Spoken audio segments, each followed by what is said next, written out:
I come this way before, travel through the open door. Circumstances navigated the path, and life happened oh so fast. No, they got no me. Sometimes you see, I know we couldn't make it. Even when I'm offbeat, I still land on my feet, and nothing can shake me, cause I know life took a hold on.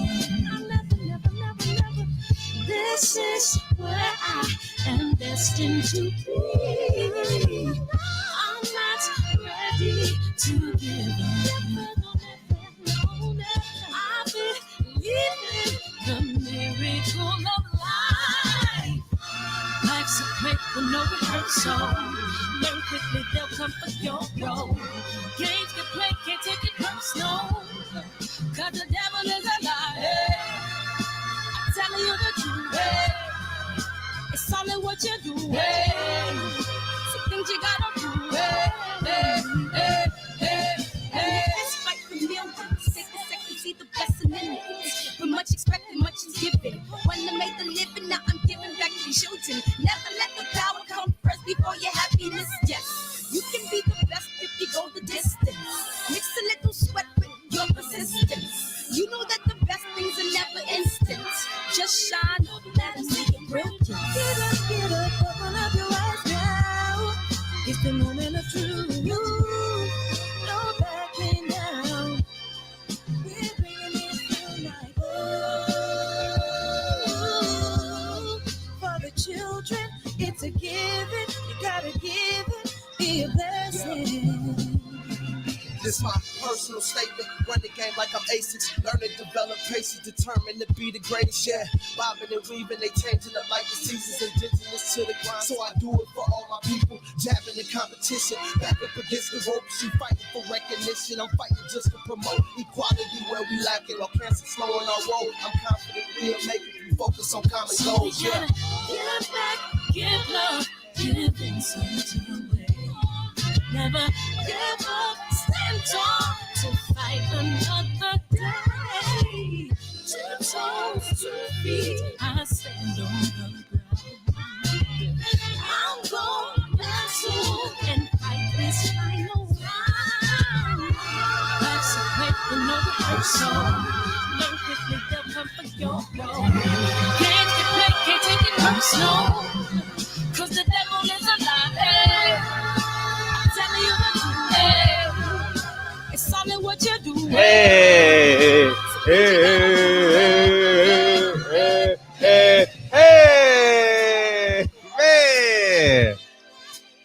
man, the downbeat in this. Oh man, hit this, y'all. Woo-hoo. Hey, love is the word. DB, Shemaine, what up, Callahan?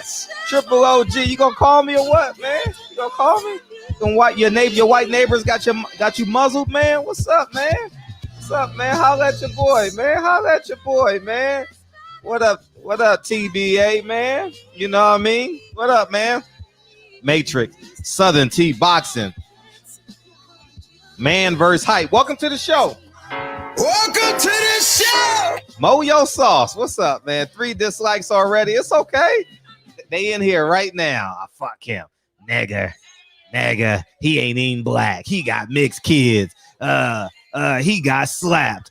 He don't know nothing about. They in here, man. Welcome. Come on in here. Come on in here. Opportunity. KJ, Robert, JP, but we gonna call him JQ. He too short. He too black. Come on in, man. Can we get 7 more dislikes, man? We need to go in double digits. Oh man, what up, DB? Who am I missing? Robert Brown, man. Appreciate you coming in last night, man. What up, KJ? Oh man, what up, K-Dub? Where B-Dub at? I guess I'll say that early. He gonna come in here any minute now. Hey, G Brown, Hotep, Shalom, Daniel Pinkney.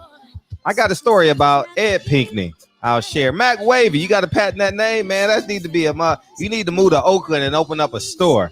You know what I mean? E40 will be your first customer. I guarantee you, man. Hey, man, I just got the notification from YouTube about this stream. Yeah, we in here, Deep Hatton. We in here, man. We in here. Blackface Sports. Ooh, shit. Alicia, what up, EJ? What up, EJ? This is Miss EJ. What up? We got Big EJ. We got Miss EJ. What up, Matrix? Hey, what up, PPD? What up? What up? What up, PPD? Reggie O, man. Reggie O, man. How'd you pull that interview off, dog? How did you pull that interview off, dog? How did you pull that off? I'm gonna listen to it tomorrow. You know, I'm definitely gonna listen to it tomorrow.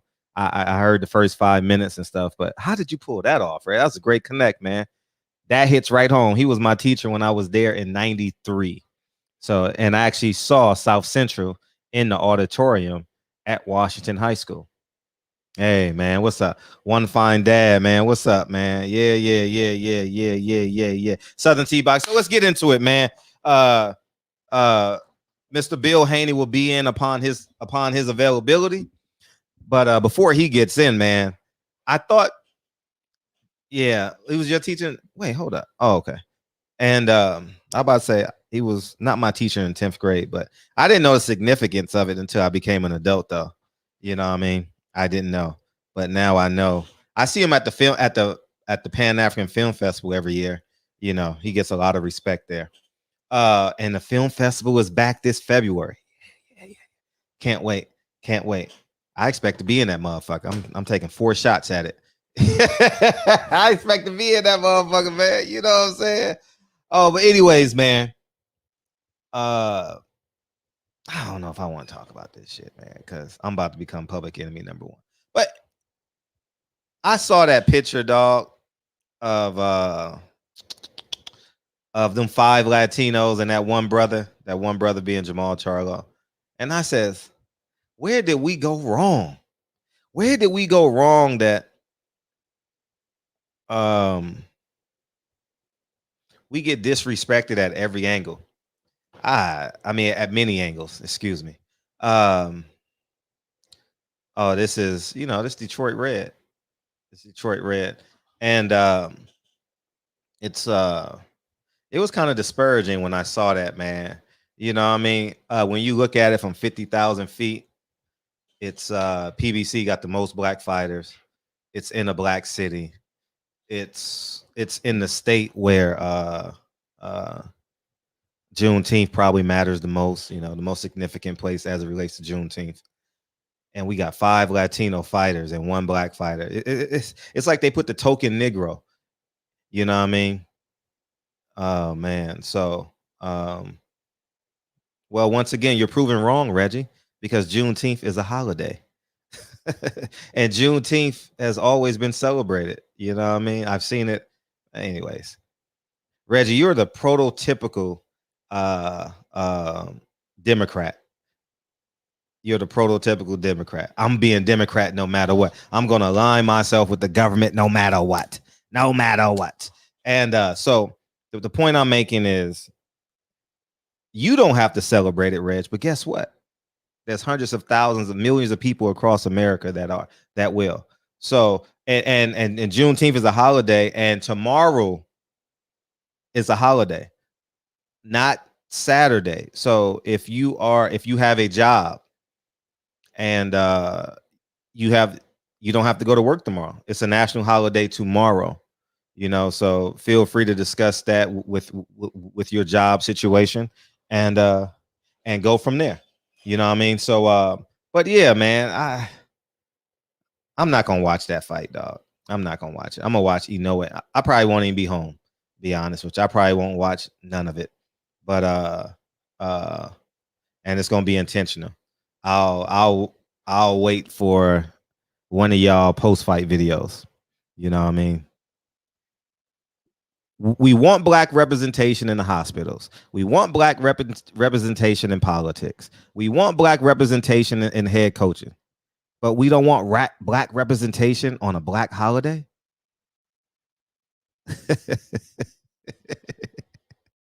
Oh man, we want black referees. Oh man, they had to put in a law in the NFL that they had to interview a black.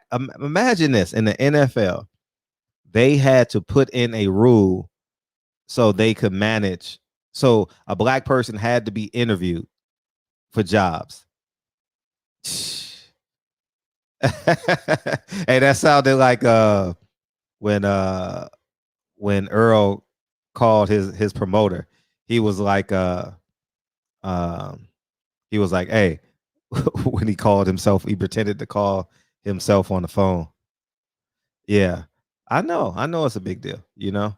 And now, I mean, it's the first Black national holiday in America. You know, take it as you see it. You know, you guys aren't angry when you off Friday after Thanksgiving, right? Everybody want to be. It is what it is, man. We live in America. You have many options to live in many places, and I think that you define it as you want to. You can definitely define it as you want to. You understand? If you want to call Thanksgiving Family Day, and because many people have jobs, you know, so and that day is when America created it. Obviously, it's for capital gains, and but it is a day where we get together as a country and celebrate family. But you have the right to title it any day, anything you want, and feel free to do so. You know, and I don't want this to be misconstrued with what we rightfully deserve. You know what I mean? I don't think this holiday has nothing to do with I just saw in the comments reparations. It has nothing to do with reparations. So I think that the fight still remains for reparations. I mean, shit, man, we ain't gonna get it. We ain't gonna get it because we're still working under their. We're still agreeing. We think we could change the system. No, we got to make a new one. And until we can get that, you know what I mean? Oh man, so I think that what else? So that fight still remains. I forgot where I was in the conversation. But anyway, let's open up the phone lines until Bill Haney come in. Then we'll make a sharp left turn and then we'll go from there. But feel free to call in, man. Oh, and hey, this was funny to me, dog. This was funny to me. Oh, so My nigga, this is dedication. This is anti-hesitation. It's a real nigga celebration. What's up, man? Past your bedtime? What's up? It's past your bedtime, isn't it? Fuck my bedtime. What's up? I ain't watched in a while. I stopped watching for a few days. It's okay. You have I don't know. I don't know if you would have got that joke. But anyways, go ahead. Are you said you were not watching Saturday? Nah, I'm not gonna watch the fight Saturday. Nah. Like not even the main event. I might watch Inoue. I actually like Inoue. He's a victim of the system, man. He ain't spoke a lick of English. And he ain't spoke a lick of English, man. And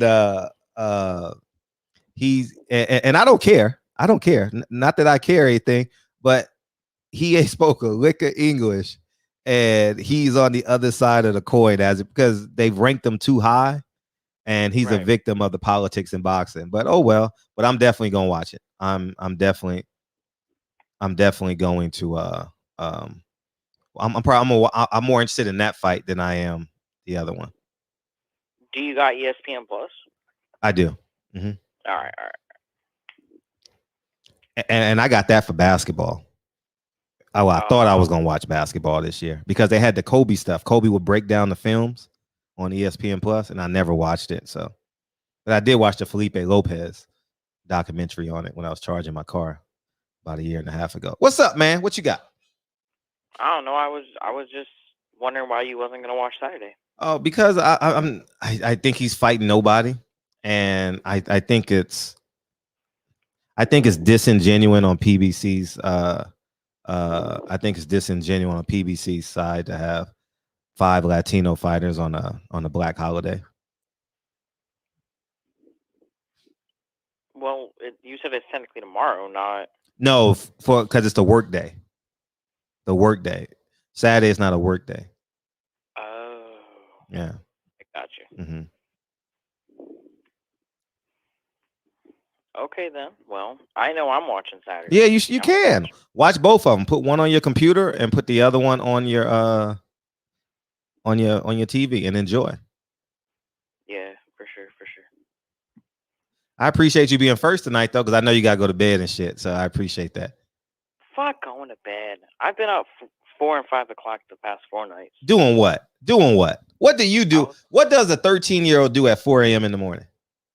I play Fortnite and shit in Warzone. Oh yeah, that's what's up. Yeah, that's what's popping right now. And the Madden 22 trailer came out today, and I'm gonna get Madden 22. When does that drop? August? Late August, yeah. Yeah. And I'm gonna get the reorder. Yeah. Everybody saying. Someone said, "What's up, Bryce?" You got homies in the chat now, Bryce. What's up? You got homies in there. You know what I mean? But yeah, man, get off the line, man. You don't want nothing else. You watching us through your PlayStation, or you watching us through the you? I'm on my TV. Okay. Oh, you got a smart TV? Yeah. Okay, cool. All right. Well, Saturday it is, and Sunday we're gonna talk about it because there's no show Friday and Saturday night. So Sunday we'll come back. But I might be at my uncle's because that's where the PlayStation 4 is. I haven't brought it over to my house yet. That's what I'm either at my friend's house or at my uncle's, which is why I haven't been calling. Oh, it's fine. I'm glad you're having fun with your family. Now get off my damn line. All right. Sorry. All right. Peace. Yeah, man. You can't talk to 13-year-olds too long, man. They start talking in paragraphs and shit. You know what I mean? But yeah. Oh yeah. DB. My nigga, this is dedication. This is anti-hesitation. It's a real nigga celebration. What's up? What it do, Fred? What it do is Dead Game Boxing, man. Just chiming in. What's good, babe? I'm good. What you got? Man, I'm trying to understand the mindset of not supporting the brother. What's good, babe? The mindset of who? Not supporting the brother. Yeah. Oh, me. Are you talking about me? I'm talking about you not supporting Charlo. I don't want to. And the reason why I don't want to is for multiple reasons.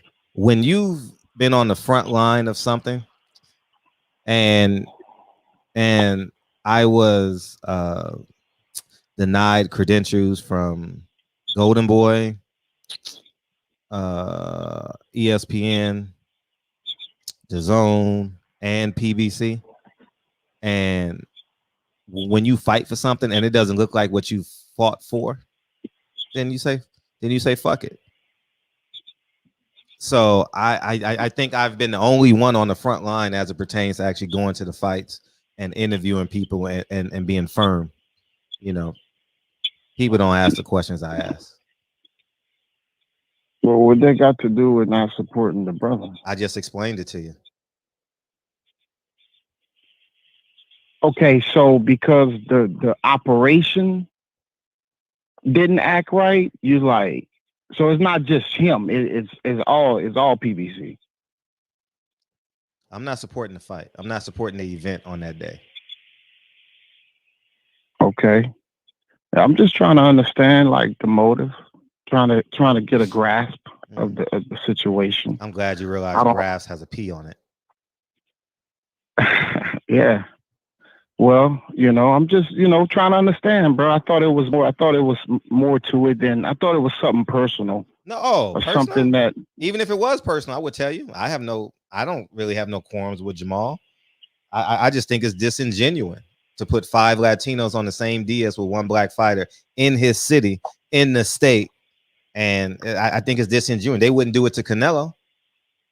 Well, I'm going to tell you what I think happened was they already had that set up. And no, what I think happened was calendar's been out for 10 years. And if you look at the calendar and pretty much you'll have the common sense to know that, well, this Saturday, in 2021, Juneteenth will be on a Saturday. No, but they wasn't checking for that. They wasn't checking for that, bro. If they, well, why did they promote it as such? All of this kind of just came through, and what they using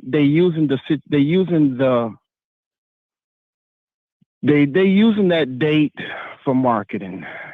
So whenever the drama came up with that date and everybody, you know, making it a holiday, and then you had Mauricio made a belt, and they're using this day as a marketing tool. So I don't really think whenever they made the fights and scheduled these fights, they didn't have that date in mind as a black date. They just scheduled it. And they figured in Texas, they're going to bring in the Mexicans and they're going to headline it with Jermall. Well, because Jermall is the A side and he's the main card, the main event, they just using him as a black face for marketing. So I could be wrong, but that's just the way I put it. You know, I thought it was more to it. I was going to go somewhere else. I thought it was because of what the little brother said might have made you feel a little strange, but that's not what it was. Well, I'm not watching Jamel's Charlo because of that. I don't really give a fuck. And the fact that you're allowing someone to use your ancestors' pain and you say so comfortably, oh, they're using it for marketing. That's what's wrong with us. You're comfortable with saying they're using our pain for marketing. They can monetize us. It's okay. It's okay. That's what's wrong with us. That's exactly. I'm not saying it's okay. I'm letting you know. It is okay. It is okay because you came on my show to rebuttal everything that I said. So you're comfortable with these motherfuckers taking advantage of your pain, your ancestors, your bloodshed, your lies. You're comfortable. As long as you get the day off, nigga. As long as I'm getting boxing, I don't give a fuck. I don't give a fuck. That's all you care about. That's all you care about. Nah, yeah, it is. Actually, it is, nigga. It is. Well, Fred, listen. Actually, I work for myself, right? And when I made the statement, I'm letting you know the mindset of what took place, right? And I'm telling you what I believe what they're doing. And they're using that day as marketing, right? That doesn't mean I'm going to boycott the fight. I'm going to boycott Jermall's fight. I'm going to still watch his fight. You know, I would prefer, and because I think the first person I heard it from was Black Fight Fan, really pumping this about a year or something ago. Longer than that. Longer than that. Well, longer than that. Well, it was a while. Shout out to Black I think Fight it was Fan. him. Yep, he was. Well, when he started pumping it, ain't nobody was talking about it. Nobody. It got to start somewhere. Maybe a few. Let me take that back. Maybe a few. It got to start somewhere. No one was talking about Earl Spence 6 years ago. No one was talking about it. Got to start somewhere. That's a good thing, and that's what I'm saying. It's starting now. Okay, and so accept it. I'm glad. I'm glad that accept it and watch the fight. You know, and then I'm just saying it's and go starting. To church on Sunday. And I'm right. What I'm saying is I'm glad it's starting now, and more fighters are talking about it. Big Maul is going to lead the charge in it. I know it's all Mexicans, but Big Maul going to lead the charge in it. And in the future, you got Wilder talking about that date, and more black fighters going to be on that date. And we're going to have all black cards. But like you say, this is the start. And, you know, I just want to, you know, share my piece, brother. Well, enjoy that and go to church on Sunday and sing those old Negro hymns. Enjoy. All right, brother. Have a great weekend. Definitely. You too. Appreciate it. Peace. Yep. What up, TV? Tristan, what's up? We tapping in, Fred. Lions, only week. Go enjoy the fight. Go. Have fun. Have fun. Have fun. The fact that I'm gonna explain something to y'all real quick. Anyways, I'll do it after this call. What's up, 202? What's up, Fred? How you doing? I'm feeling good, man. You got any hoes on deck? No. No, not this time. No. Just want to talk a little bit about, you know, the Juneteenth card. I think, you know, you anybody in their right mind has to agree with what you're saying. They have to. They could have stacked this card with nothing but melanin fighters. Al Hammond has almost nothing but melanin fighters. in his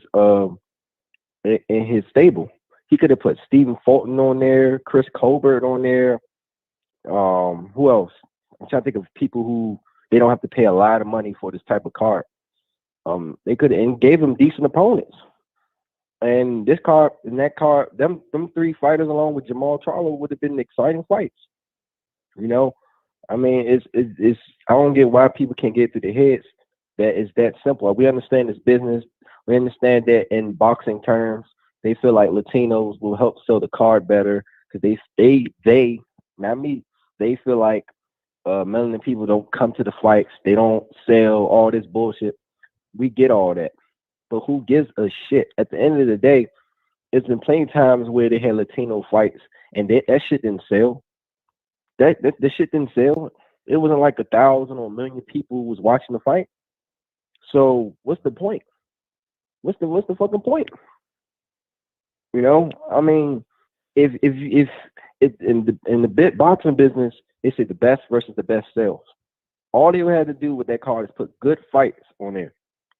Good fights. Stephen Fulton versus whoever, that's a good fight. Chris Colbert versus Nat Gamboa. So give him somebody that's a challenge. Give him a good fight. Jermall Charlo. Give him Montiel. Are you kidding me? Give them good fights, and people will watch. And guess what? People will tune in.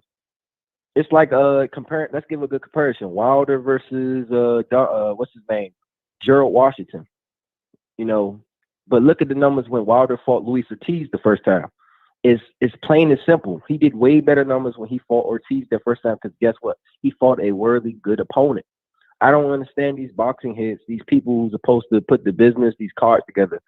When you put good fights on, interesting fights, people will watch.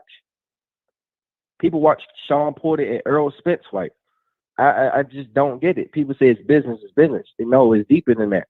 It's deeper than that. It's not just business. We're tired of seeing the same thing over and over and over again. We get it. Latino fighters are this. Latino fighters are that. But melanin fighters are great fighters too. We know that. They're action-packed fighters. Marvin Hack, I mean, we don't even have to go through the list of great black fighter, melanin fighters in history that put on a great show that gets the fans off the seat. And it doesn't make sense. You got to be disappointed at Al Heyman. You have to be disappointed. I guarantee you ask every melanin fighter when you want an all melanated card, and they would say yes.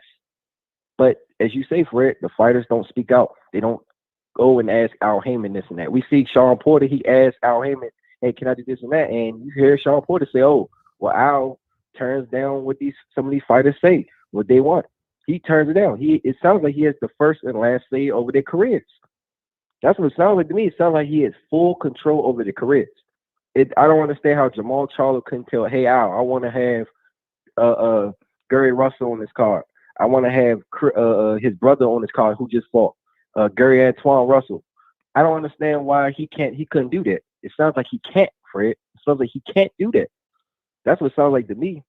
And for these fighters, like you said in the past, they are the boss. The Muhammad Ali Act said the fighters are the boss. Promoters, advisors, whoever they are the employees. They work for the fighters. They work for the fighters. They need more of these fighters. They need to stop listening to them and come talk to you about this type of shit because it makes more sense for them business-wise. Build your brand. Build to your people. Build to your people that look like you and build your fan base and you will sell. It's that simple. Stop selling it to other people who they'll talk shit behind your backs as soon as you lose, as soon as you mess up.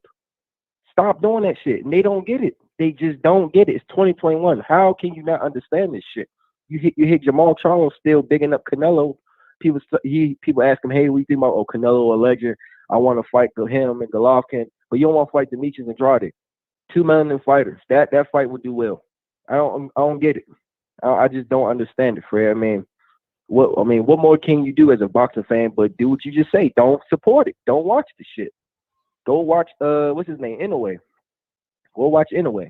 Fuck it. Go watch MMA or whatever. PFL and shit. PFL was just on today. They had some great fights, you know. And also they had Carissa Shields. She had her own commercial actually.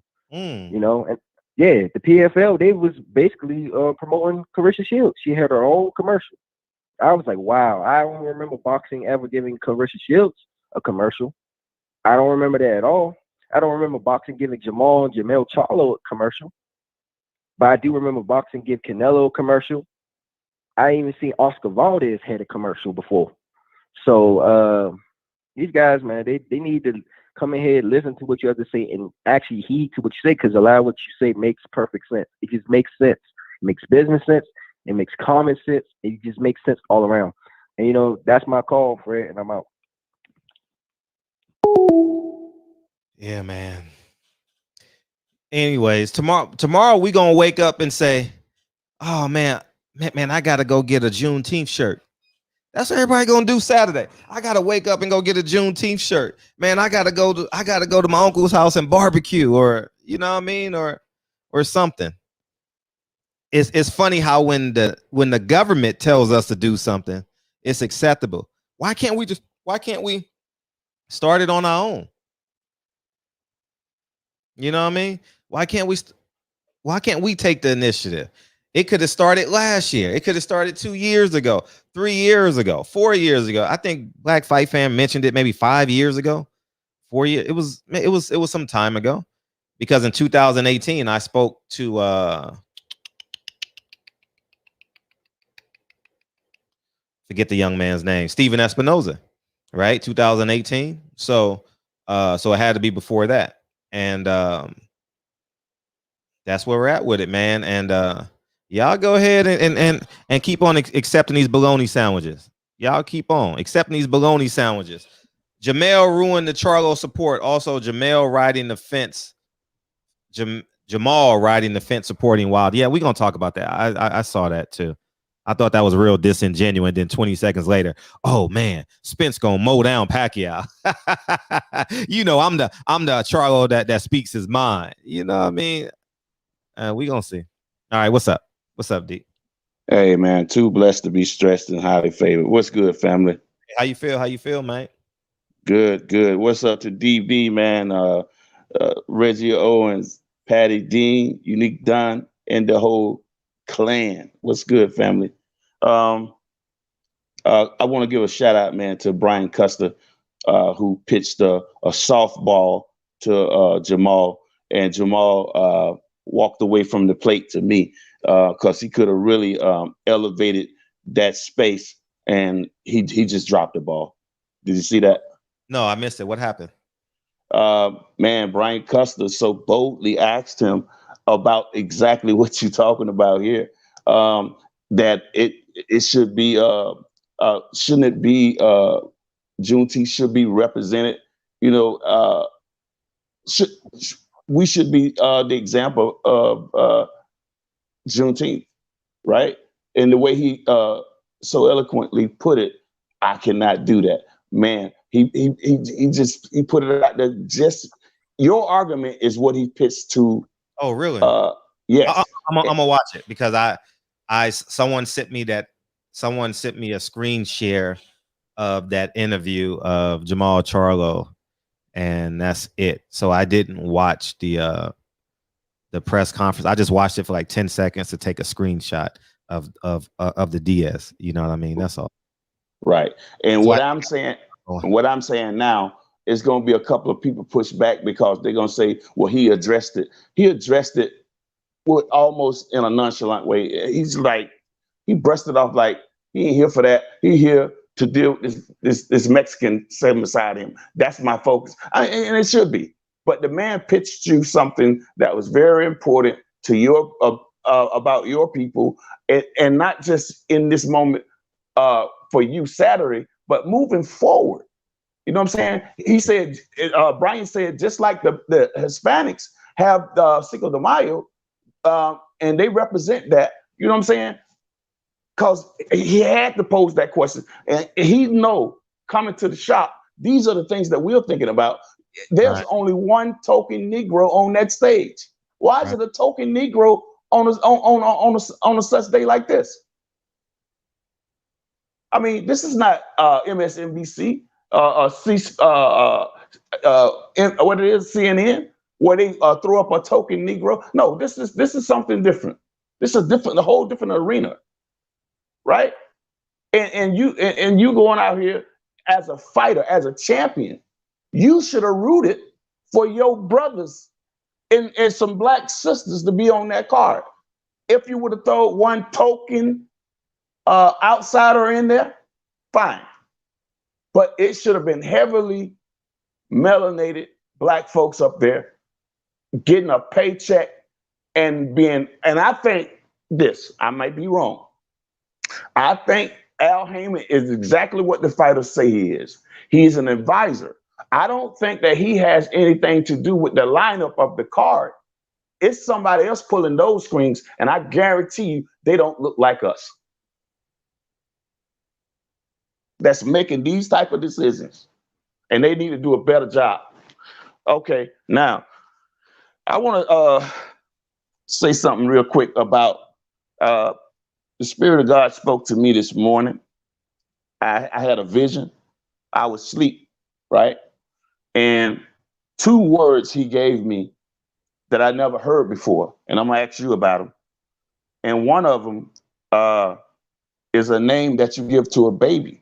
And I believe that it's going to be a baby come in this world by this name. And then once I give you this, you'll see what I mean. The first one is majestic, and the second one is Elric. Have you ever heard of those 2 words? Majestic?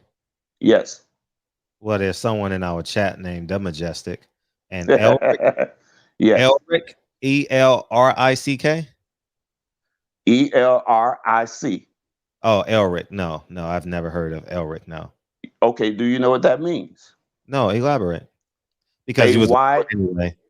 It means a wise ruler.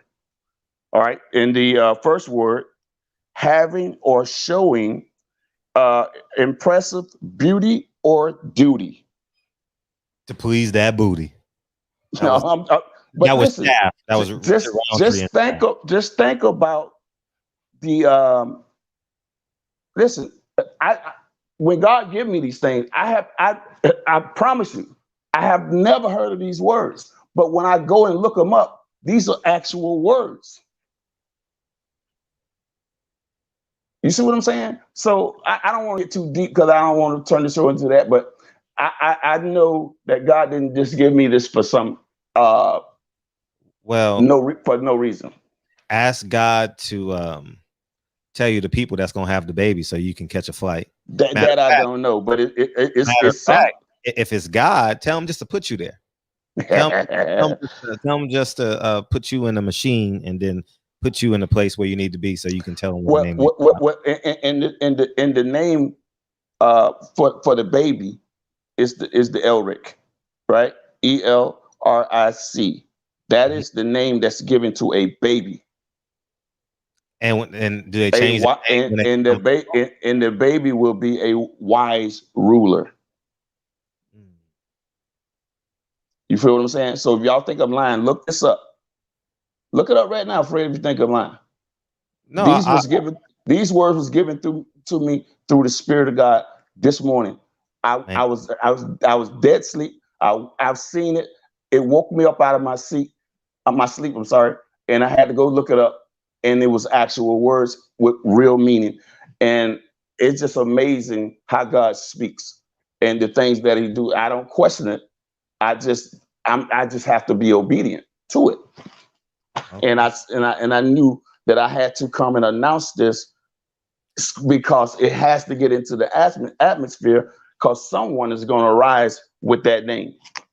And they shall be a wise ruler. I just had to put that. Hey, love y'all, man.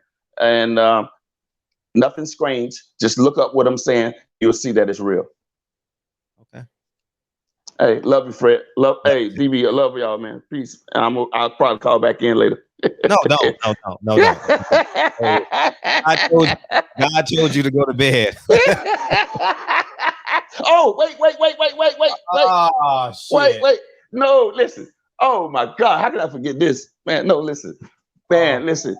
That was so powerful in that room, that interview with you and Deontay Wilder and DB. And man, listen, Oh my God, my spirit was in that room. I was in that conversation, skinning and grinning, and just not just that.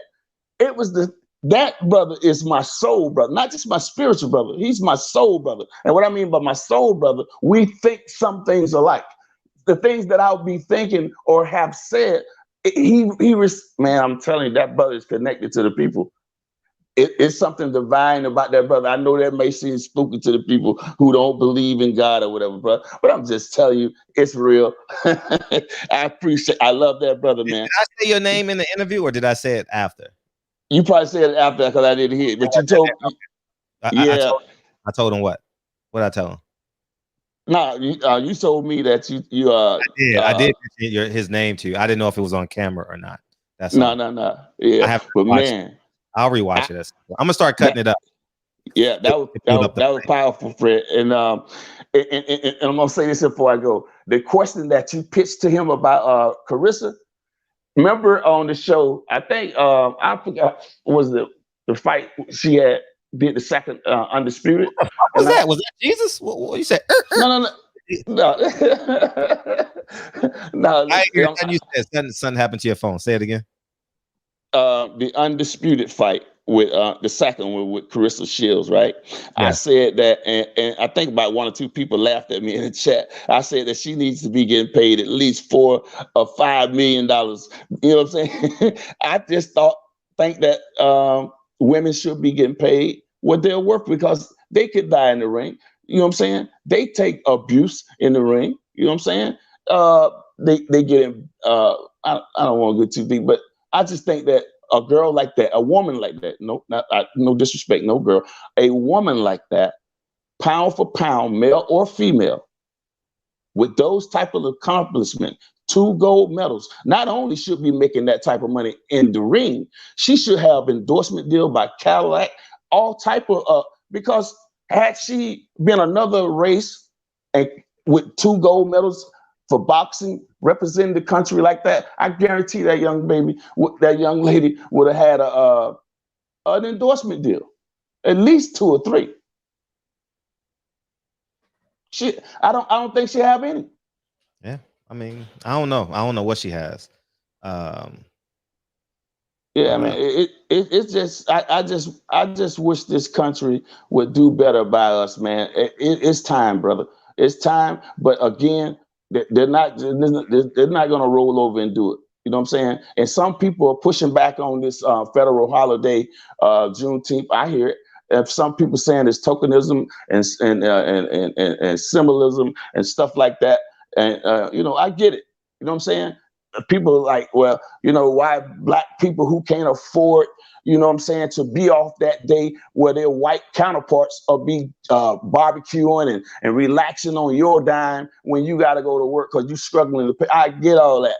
But, we got, like you said, we got to start somewhere, but we need to dig a little harder. Yep. We need to dig a little harder. I'm about to clip that Wilder because Wilder said he wasn't impressed with one black fighter on the card neither. So, anyways. Yeah, that's real talk. Hey, man, appreciate you, man. I want to keep up the line. Love y'all, man. All right. Peace. One. Hey, put your phone in the other room and lay in your bed so you be too tired to go pick it up. We got exclusive. What's up, exclusive? Oh, wait. President, you not there? All right, cool. Presidential Mike says, watch Asian fighter after shooting of the boy. Come on, man. Or I don't want to go tit for tat with negativity, but I mean, I'm not going to demean a black man to make my point. Man, we got so much stuff going on in our community. I'm not falling for that white supremacist trick. That's a white supremacist move right there. I'm not going to do it, but good try. Good try. All right. I'm not falling for it. Not falling for it. You got to come. I don't think you can ever get me on something like that. But yeah, man. What's up? What's up, Kyle?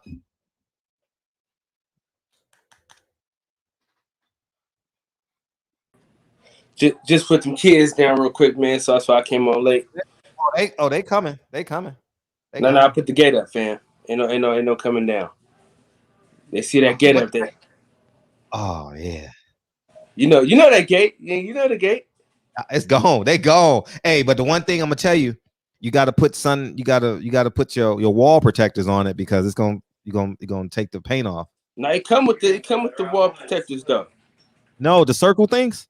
Yeah, mine it don't mess your paint up. Mine don't mess your paint up. Okay, well, it's over now. I spent the Saturday, filling them in. But anyway, what's up, man? What you got? Oh man, man, I'm in a debate, man. You know what I'm saying? I want to support, but then again, it's like they just keep doing they doing shit, man. They just keep doing shit to where it's like, you know what I'm saying, Fred? You said it best yesterday, man. You said it best. Floyd Mayweather syndrome, man. Hey, let me address something real quick. The reason why I didn't address it because he's asking me to compare, because how I have to compare, it has nothing to do with my kids. I'm very open about that. The reason why I won't do it is because the answer to that question is, and I'm just going to say it, is, well, a black man shot a black kid yesterday in New York in front of bodega and killed them. That's the answer to that question. Do y'all really want me to say that?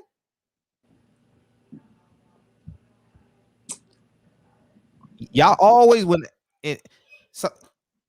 anyways, continue. It's on you.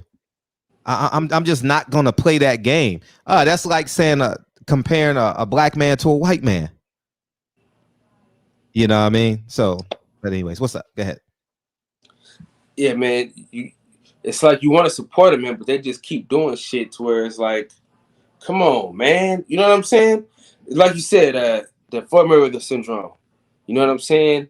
It's like they get so caught up in the other shit they forget about the black folks. You know what I'm saying? But then when they need black folks the most, that's when they come back and attach themselves to black people. You know what I'm saying? Like Floyd Mayweather is good at that, man. You know what I'm saying? Because we forgot that he said that all lives matter junk when he paid for Floyd, when he paid for George Floyd's funeral. You get what I'm saying?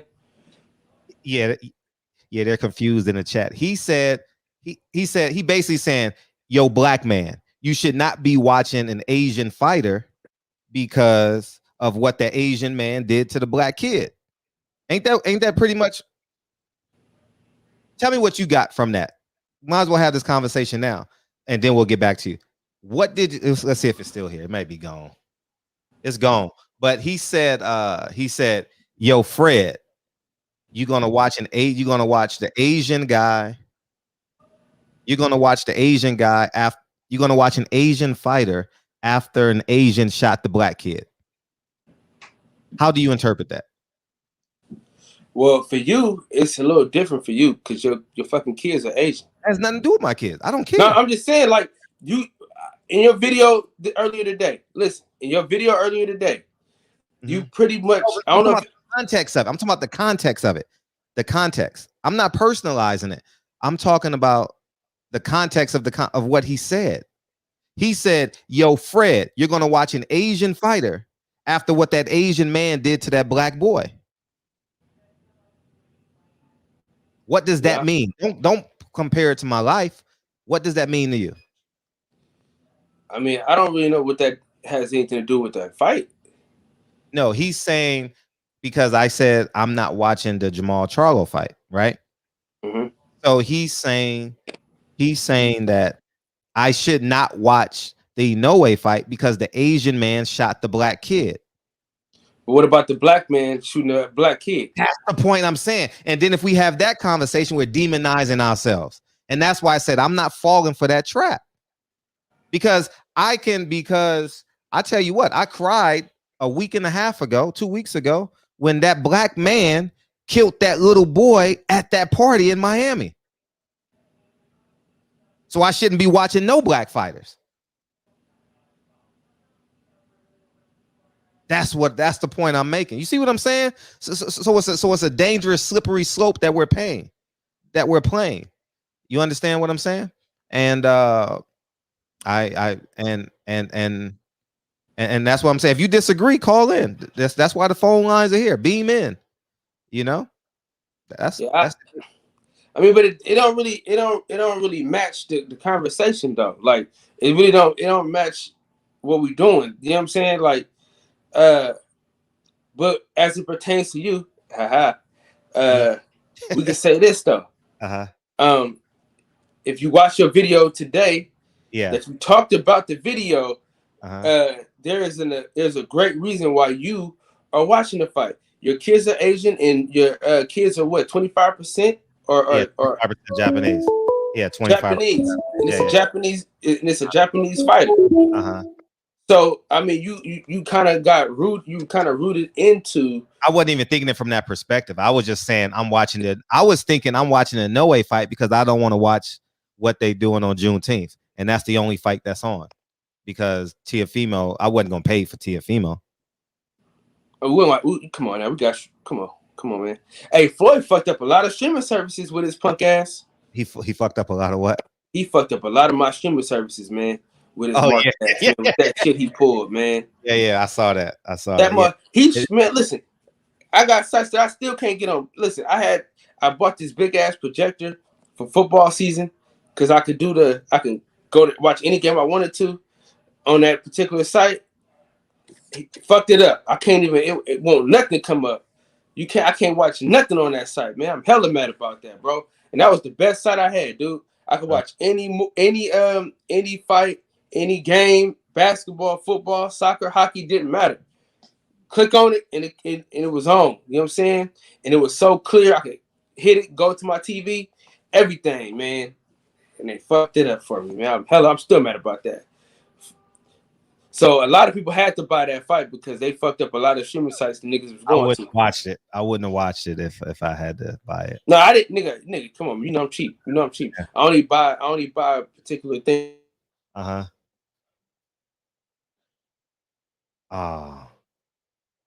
got to beam out and beam back in.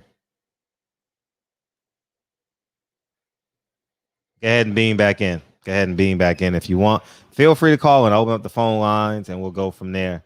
And don't forget, DB's link is at the top of the pin. He needs a handful more to get 500 subscribers. And call in and disagree. You know, I definitely will not in 607. My nigga, this is dedication. This is anti-hesitation. It's a real nigga celebration. Hey, what's up, 607? What's up, Fred? How you doing, bro? Hey, good, man. What you got? Yo, man, I'm finna enlighten my people.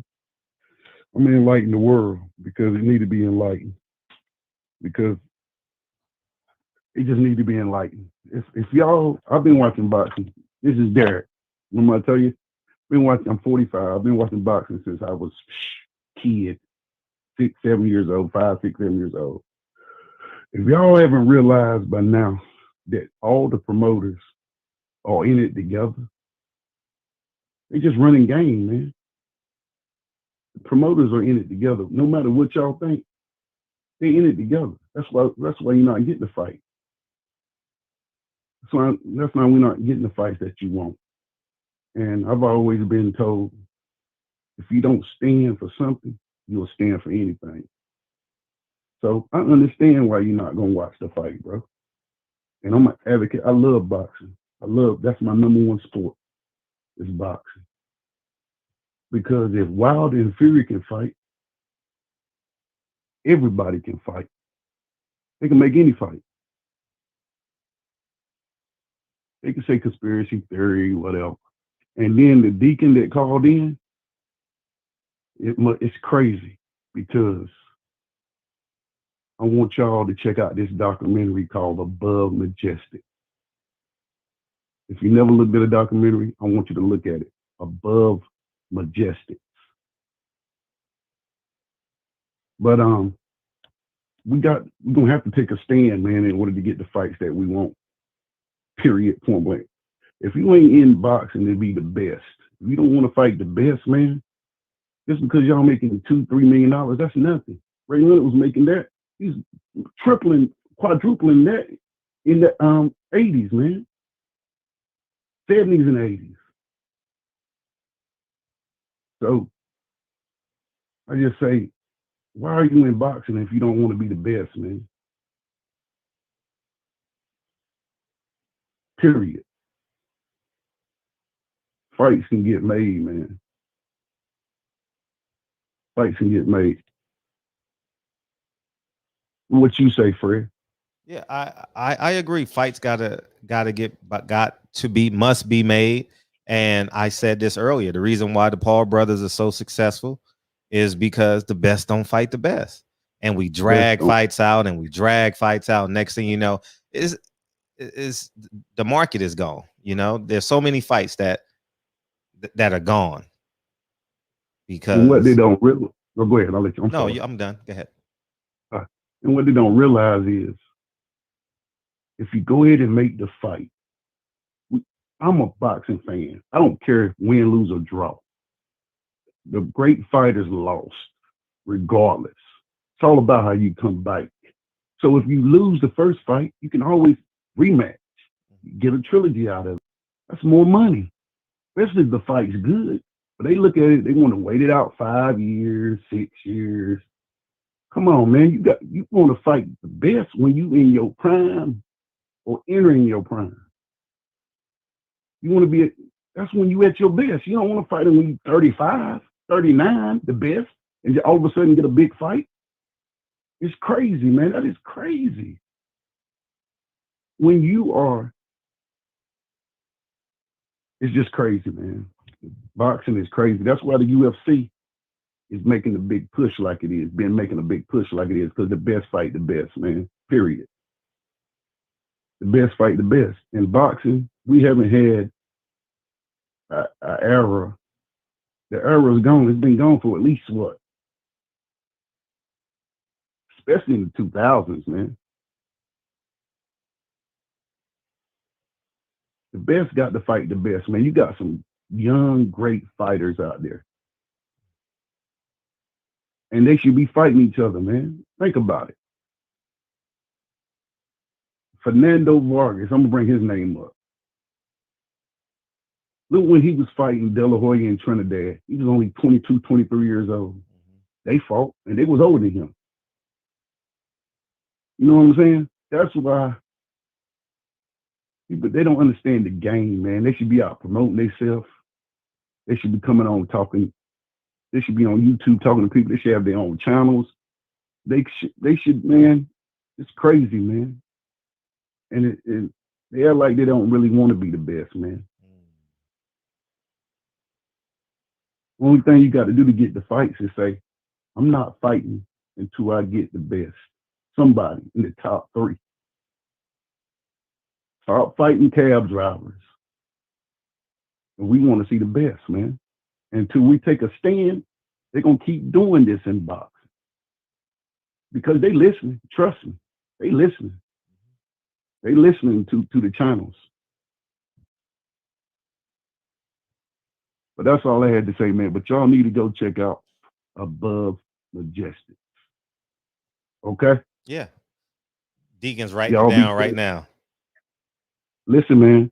Listen, it was like when y'all see Above Majestics, your whole face gonna change. And I could come up here, man. I could reveal a lot of stuff, but I'm not gonna come up and really do it. But when you see Above Majestics, it's gonna wake you up. Because what's been going on for the last couple of years, you're gonna get a real outlook on what's really going on in this world. But that's all I had to say. Peace to the brothers and the sisters in the chat. And be good, Fred. Keep doing your thing, brother. I appreciate Stay on you. your square like you do. Yes, sir. All right, brother. Appreciate you. Yeah. Peace. All the time. That's what Black Fight fans say. The business of boxing is staying in the business of boxing.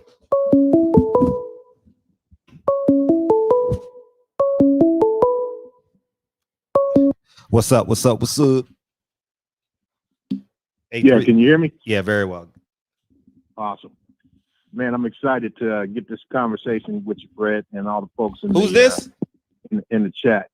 I looked at your interview with Deontay Wilder. I was super excited about. The fact that brother he's on code, big time on code. And what I mean by that is he, no matter what he's doing, it seems like he's always got a mind on the people. Those are disadvantages in society and in the world. And that just happens to be Black and brown people. So the man has got his heart in the right place. Super excited about some of the things and comments that he made. But I think that's important that we are all on code. And I'm going to explain why real quick. And I'm hoping that everyone in the chat can open their minds up to kind of see what I'm saying here. So looking on a global scale, when you look at China, Korea, Pakistan, even India, European nations, including Russia, all of these countries have nuclear weapons capability. African nations do not. Okay. Why am I saying that? I'm saying that because these nations having nuclear weapons capability, they're able to force negotiated trade with the United States. It should have been exploited by U.S. or European imperialism. So the fact that they have those weapons, they're able to negotiate trade and create economic relationships that are based on their ability to have a nuclear deterrent. African nations don't have that. So why am I saying that? If you come back to what's going on in this society, what I'm trying to tell people is that Black people in this country are being killed, poisoned, Flint, Michigan, incarcerated, oppressed, and disproportionately because we are considered prisoners of war by a lot of people in this society, and a large portion of our government. We're considered prisoners of war, and we don't have any type of nuclear weapons capable nation that can come to our aid and that we can call home or our place of origin. The United States typically doesn't screw around with nuclear weapons capable nations. You don't hear about the cops in the United States shooting their people if they're unarmed or in cold blood. You don't hear about that. When was the last time you heard about an Asian or a Pakistani or a Russian being shot unarmed by the cops? It doesn't happen.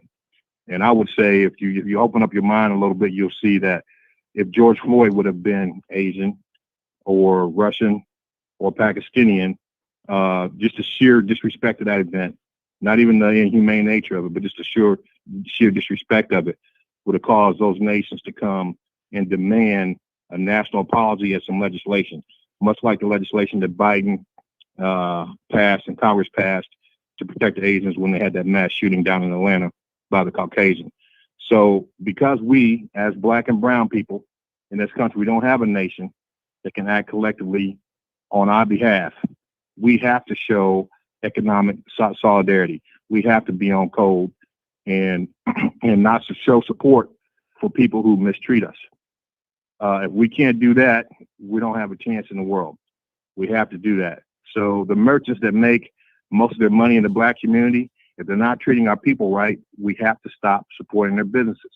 And that's the only card that we really have to play. So that solidarity that Wilder talked about, and just his whole spirit, it was pretty exciting. I think that we all need to get on code, and just like the individual boxer, I kind of see what the guy was saying in a way, but it's not about individuals. What I'm saying is that what should happen, I think, because Asian businesses have a history of not treating Black women and Black children correctly when they come into their stores. You see about them beating the people up. Obviously, the sister that got shot in New York back in '91, killed 15-year-old, got murdered when she was buying a little glass of orange juice or whatever. The fact is that there's a history of Asian people and businesses not respecting the Black customers.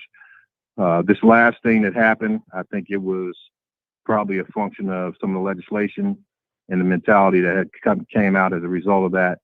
And the guy felt justified in shooting this 6-year-old Black boy that was trying to get his ride his tricycle. But at any rate, I think we need to be economically united and start boycotting and not supporting businesses of these groups of people who are not respecting our communities. And what do you think about that? Oh, where you want me to start at? You should have broke it up, man. Where you want me to start at? I do believe that we need to spend money together. I mean, that's just and that's what shall I dare say it? I don't want to have this conversation tonight, but Malcolm X, you know what I mean? What he saw was, if he can unite black people worldwide and forcibly dictate trades, forcibly dictate currency and raw materials, and obviously civil rights, human right, and he changed it from civil rights. He wanted human rights, and That's right. Yeah. And I think that a lot would be different if we had his foresight. I don't think too many leaders look outside of America, you know what I mean, as it pertains to connecting, having the ability to do it. You know, people make speeches in other countries and ask for money and stuff like that, but on a bigger scale, I don't think there's been a leader in the black community, dare I say, that has really made an impact like him in his short time, because that was only like the last year of his life. So if you do, please share. You know, well, the bottom line is, I think I'm talking about from him on. I mean, we can go Marcus Garvey, obviously, and you know, right, Prince of Moon. Yeah. So I'm talking about from 60s on. Mm-hmm. If we don't have African nations that establish economic relationships with the Western world that are not based on exploitation and imperialism, but based on fair trade, if we don't have that, then we have no chance here in America and to have any leverage for this government to treat us correctly. The only leverage we have is going to come from internally. We have to be on code. So when we have these buffer ethnicities that come into the United States as immigrants, establish businesses in our neighborhoods, and get rich off of the black dollars, and then they don't treat us correctly as well, they treat us inhumanely, then we have to respond as a collective group from an economic standpoint. And if we can't get on code to that extent, we're through. We're through. So that's something that you know, when I hear Deontay Wilder talking about unity and getting on code with and considering if our actions are going to be beneficial, or his actions are going to be beneficial to his people, to those who are suffering. And I think Deontay is the type of person where, just listening to him, it's not just about being black, but he's about being human, about looking at humanity and seeing who's suffering, who's those who are marginalized, identifying those people and making sure that they're taken care of and considered in all of our decisions. It just so happens that we are on the bottom of the totem pole here in the United States. And the bottom line is, not all of us. I mean, each of us have, I mean, you're a successful guy. Most of the guys probably call into the chat, or they could be considered having marginal success in being here. But I'm talking about as a group, we're on the bottom. So we have to operate and be on code, have collective purchasing power. And if there's someone who is disrespecting us in our communities, we need to not support them as a collective group. And I think now, really, the truth is it's time to use that philosophy and that strategy against some of these Asian businesses that are operating in our communities, because the Asian community did not come out and condone, speak against the actions of this individual that shot that 6-year-old boy for no reason. They did not come out and speak against that. And so I think we need to stop supporting their businesses until we get an official apology or an official message from that community that said that they didn't support those actions. I agree. I agree. No, man, listen, the fact that we support them is amazing to me. You understand what I'm saying? I don't. That's who we like. are. It's just it's amazing to me. Like I'm being sincere when I say this. Like we're good to everybody except to ourselves. Yeah, I don't. We're good to everybody except us. I don't think blacks should support the nail salons in our community, the hair salons. I don't believe it, and the Chinese food restaurants, and I really, really don't. I'm being sincere when I say this, and One thing about the restaurants is that if people are willing to shoot your babies, there'd be nothing in the poison your food. So, I mean, at the end of the day, I just think I'm not saying that all Asian people, I'm not saying that, not even close. No, it's about group economics. It's about group economics. Yeah, it's group economics. It's group economics. Simply put, and as a community, they have not spoken against what's happened. Yeah, for sure, for sure. Yeah, I'm not going to attach that shooting to it because then that puts us in a slippery slope. Because if you're saying we shouldn't support the Asian community because that Asian man shot the black boy, then we got to be consistent with our morality. You understand what I'm saying? So now we can't. So now we can't support black people who sell alcohol at these liquor stores and shit. Like, you get what I'm saying? So it puts us in a slippery slope. I'm just saying group economics. I don't believe at all, and I'm being sincere. Black people. And you know what? I'm not trying to tie that one incident to. No, I'm just saying this anything either. I think in the black community, and I live in a black community, we should support black dollars, and as simply as that. The reason, listen, I told you guys before, Mark Jackson was going to be my neighbor.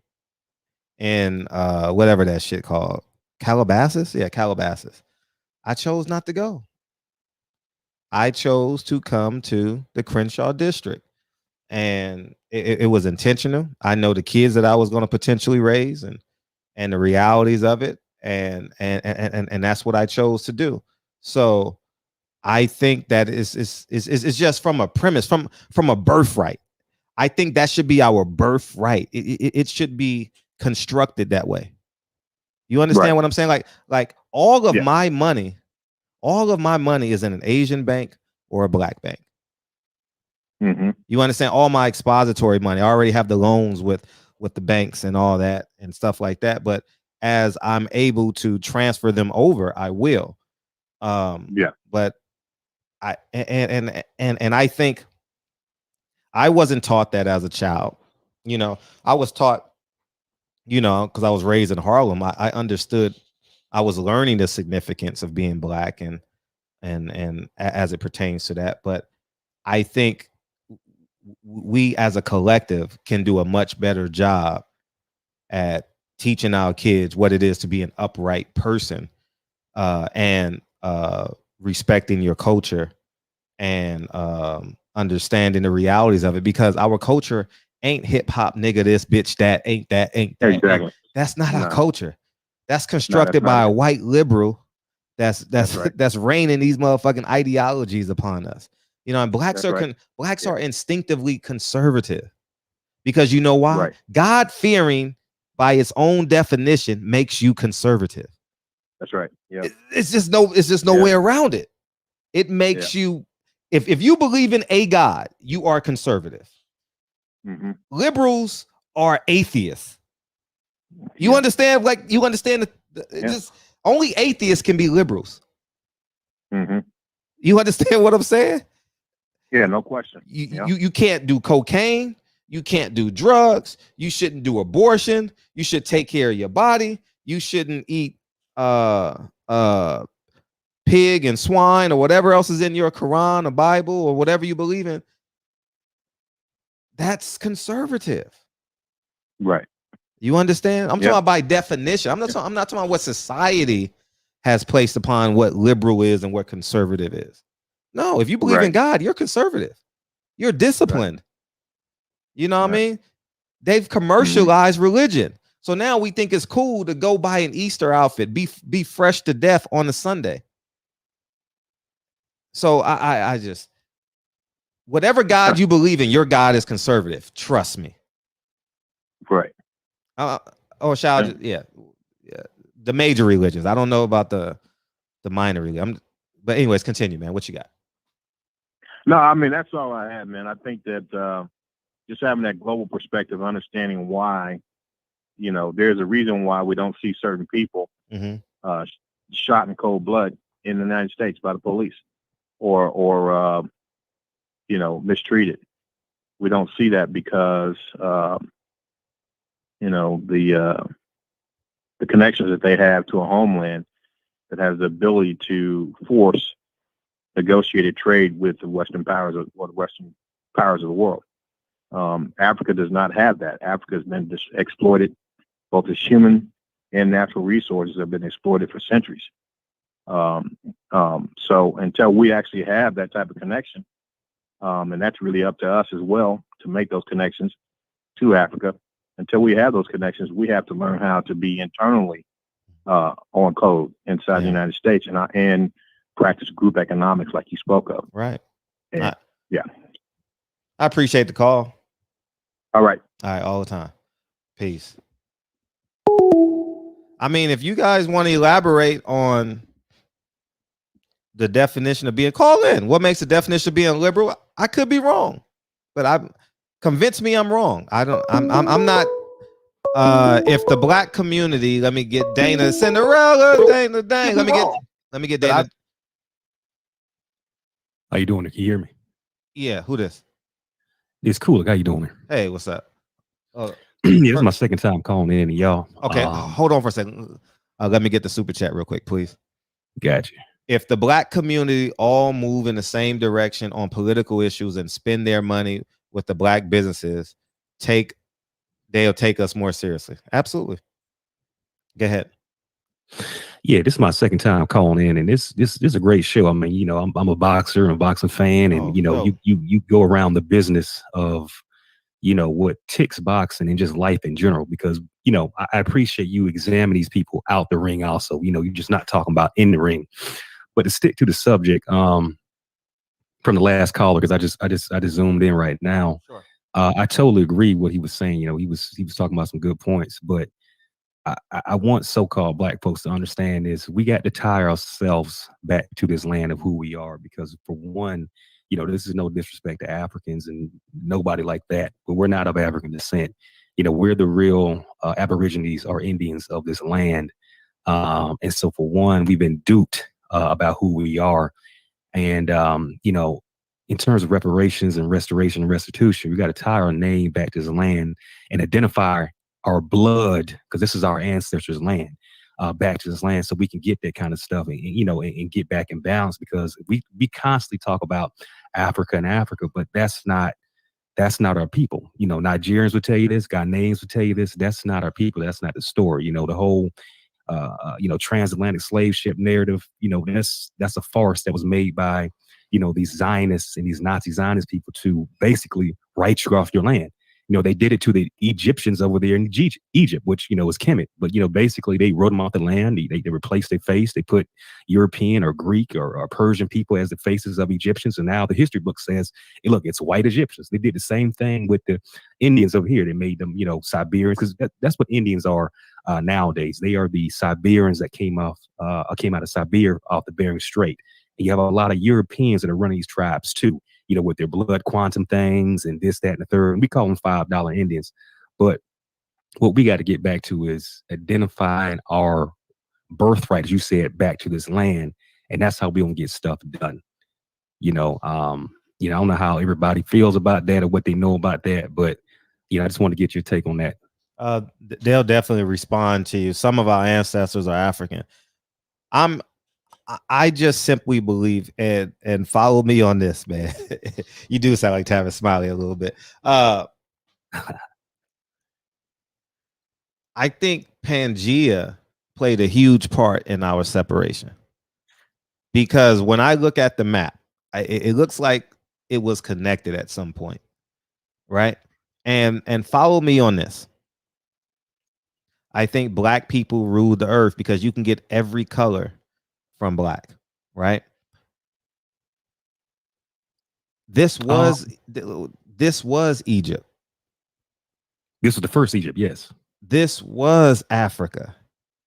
This was whatever country you want to say that's on the western shore of Africa. You understand? So what I'm saying is we can't separate ourselves from no piece of land. Not one piece of land on this earth does not have an origin of black. Oh, okay, but you know, I like to study this. When you study anthropology and even genealogy, these bones in the Americas predate Africa. I'm just saying, like, if we want to get things done, we got to do it as according. And I hear you, but I've seen people from India or South India, I should say. I'm talking about East India, like, you know, the I should say that, but you know, the East Indian people, Mm-hmm. and they'll be darker than us, but genetically, they're not black or they're not of African descent. You know, they're actually Caucasian or white. I shouldn't say Caucasian, but they're white. I'm saying that just because it has melanin doesn't make it of African descent. Just like the people over there in Samoa, just like the people in Papua New Guinea, they look like us. And then if you study anthropology and all that, they're not. And when they do the genealogy and they do the blood, they didn't come from Africa in the bones. I'm just saying, like, when it comes down to some business, getting stuff done, we can't keep shooting ourselves in the foot. You know, I hear you, I hear you, you know, but I'm just saying, like, you know, where are these slave ships? You know, this story is just pure crap. I mean, and who came out with the out of Africa theory was a white Jewish dude named Melville Huskowitz. So that in itself, we should know, okay, there's some red flags there. There's some Europeans that give us our history. I don't know any other group, especially Asians and Jewish people, whoever, that where they had a black person tell them who they are. I mean, make it make sense. I agree with the notion that millions of slaves cannot get here on ships. I'm too intelligent to believe that. I do believe that in order to get raw materials from a land, there must be a deal in place. And I do believe humans were raw materials at some point in Africa's existence because of the deals that they were making. No African empire is going to allow the Asians to come over now. And back then it was the Europeans to come over and take these Africans and take them to the UK or Europe, and then also take them to America. So I do think that there was cooperation in terms of raw goods and black human life being raw goods. I got you. I'm just saying, like, you know, not to be a you know, repeat, but I'm just saying, like, again, when we do the paperwork, when we try to go to the government, if that's what we want to do and change things and get things done, we have to tell the correct story. You know, and again, I tell people that, you know, are identifying with Africa, why don't you guys, and I'm gonna say this, I don't mean I'm gonna say this name, like that Dr. Umar Johnson guy, he's so Africanized and Afrocentric. Why doesn't he live in Africa? But see, but they'll laugh at him because they know he's not really African. So it's like you have these people put in these communities that just cause a ruckus and to misguide you and mislead you. And this is why we can't get anything done, because we have these, if you will, succubus and agents constantly distracting us and putting us in a bad position. You know, I look at, you know, what Nipsey Hussle was trying to do, you know, before he passed. He was doing great things, wonderful things. And, you know, it's always somebody put in there to distract and take off the momentum. You know what I'm saying? It's like, you know, I'm just saying we got to do something different. We talking about the same story. We talking about Africa. We talk about roots. We talk about this, but that didn't do anything. And then when you talk to your grandmammy and grandpappy, they don't know nothing about no Africa. They know, okay, about Choctaw, Cherokee, this, that, and the third. And when you look at the real Indians, who they look like us.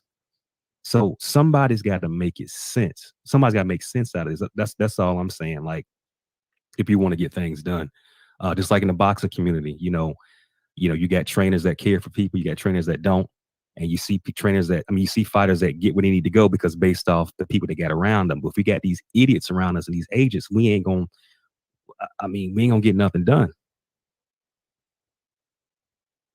Appreciate the call. All right now. All right, all the time.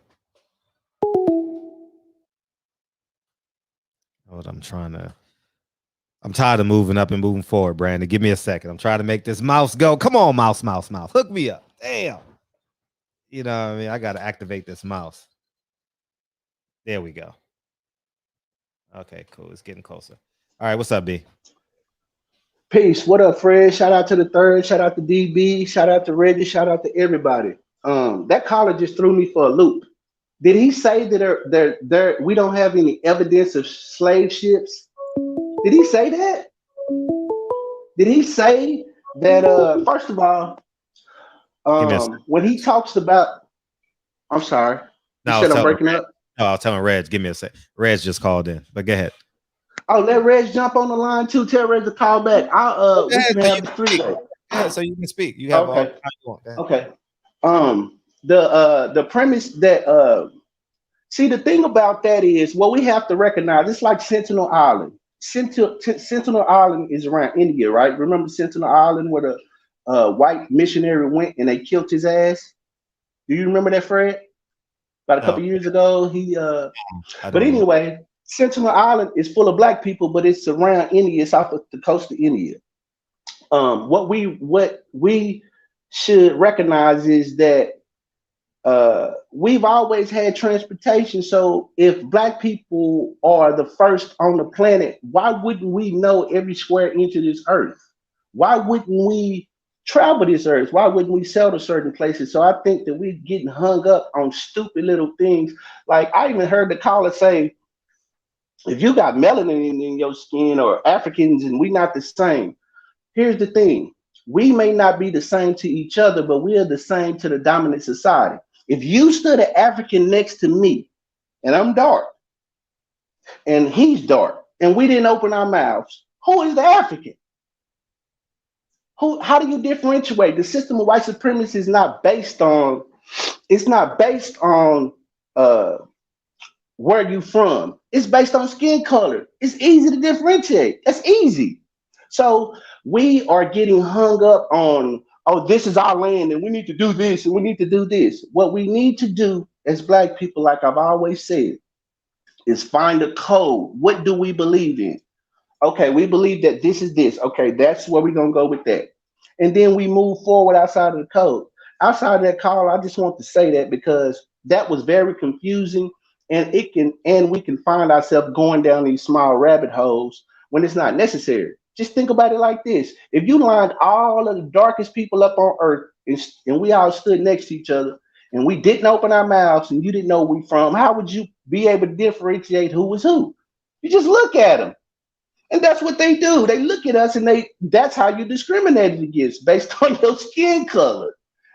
White supremacy put you anyway. Outside of that, let's get back to the Charlo stance. What is your stance on the Charlos and why should we boycott? Or why shouldn't we watch their fight? And why would you say that we should go watch another promoter's fight? I answered that already at the top of the show. You were here. And two, I didn't say boycott. I didn't say boycott. I said I'm not watching the fight. That's what I said. Okay. You were the reason you heard me. You were responding to me in the chat. I'll be in and out, Fred. I'm sorry. I'm at work. I'm just not doing it because go ahead. So the position that we taking is, or that I'm taking. Okay, right. But you pushing this on I'm the not platform pushing on nobody. I'm not. No, Fred. You on your platform proselytizing about how that you I'm not pushing on nobody. I said I'm not doing it. I'm not. I never once said no. Yeah, but you're on your platform advocating and talking about why you are not going to watch the fight. You proselytizing, Fred. Okay, anyway.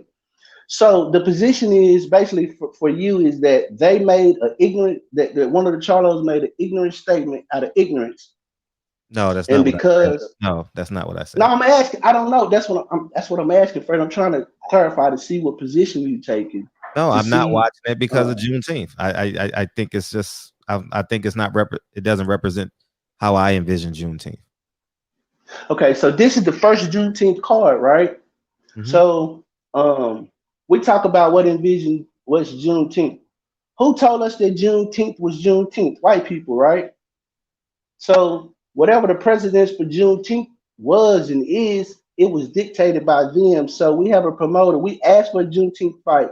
It's being led by a black fighter, and it doesn't represent us. But on Cinco de Mayo, Floyd fought for years And I don't get the correlation. But what I will say is if we support this fight and keep supporting, maybe we can get the Juneteenth card that we're looking for. But if we just shit on the first Juneteenth card that we looking for, then why would I, as a promoter, keep putting them on? Because you just shitted all over the first one just because the card didn't look like you thought it should look the first time out. When this is a test run, does any prototype look like the finished product? No, it doesn't. But outside of that, I just want to say that, Fred, that we should look into that. I can understand if PBC had a history of putting on June 19th fights with majority Hispanic cards, but this is unprecedented. And we also have to remember that there has to be some type of profit turn, especially with this being the first card. So I don't understand why we coming down so hard, but you do have the right to take the position that you take. And I just think it's just boxing in that aspect, and we can hold them accountable. We have to start somewhere. So that's my view on that. But outside of that, I don't want to ramble because the last caller just threw me off with a bunch of facts, and then he had a lot of misinformation, which when you mix facts with misinformation, it's just misinformation. So outside of that, Fred, I'm gonna watch the Charlo fight. I'm gonna watch the Monster fight. I'm just gonna support boxing, and then after the fight, we can stay on Charlo. For the next Charlo twin, we can stay on him and let him know that you don't notice, like I said last night. But to come down and to not watch the fight only because the card ain't representing the way I think it should represent, especially with this being the first card, I don't think that's fair. But that's just me. Shout out to the third, Fred. Great show. This is a highly intellectual show, Fred, that you got going. So let's keep it up. Good work. Yeah, appreciate you. Thank you, dog. E1K. Some of our ancestors are African. A test run with one black fighter, it's a setup to fail. You know what I mean? Keep compromising, not wanting 100. Keep compromising, not wanting 100. Y'all, go ahead. I don't compromise wanting 100. Work till you get 100. Work till you get what you want. I'm not settling. I'm not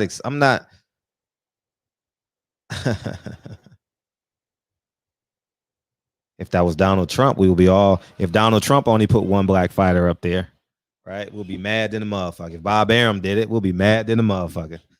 Selective outrage. I know we will, because everybody in the chat, we had about everyone in the chat jumped on Bob Arum when he said, "Oh, I'm doing it no way for Juneteenth." Everybody jumped on him because it's easy. It's convenient. It's convenient to do it. But when you really gotta test your moral compass and what you really believe in and what you're supposed to stand for, you're not supposed to stand for half of it. God don't say only half your spirit go to heaven. God, you know what God said? He says you either for me or against me. Make your mind up. Where you going? Where we going with this? But we got selective morality. Everybody's too afraid to be all in. It's easy. It's easy to be a part-time Christian, to be a part-time Muslim, to be a part-time I don't know, vegetarian or weightlifter or basketball player. It's easy. It's easy. So I'm just saying what the Bible say. I was just paraphrasing the Bible. Everyone's too afraid to stand 100% on their moral compass. Because we complain. I'm gonna give you guys a great example. We complain after every election we're not getting what we want. But 77 million, 150 close to 160 million Americans voted. Oh man. Let me open the phone lines back again.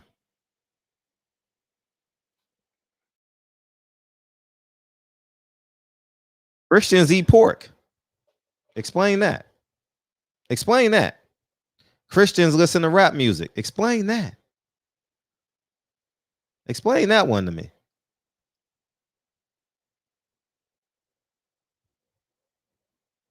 Not supposed to eat it. Churches like the church feed their congregation fried chicken.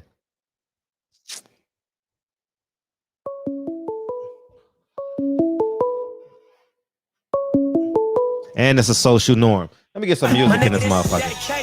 This is anti-hesitation. It's a real nigga celebration. 607, what's up?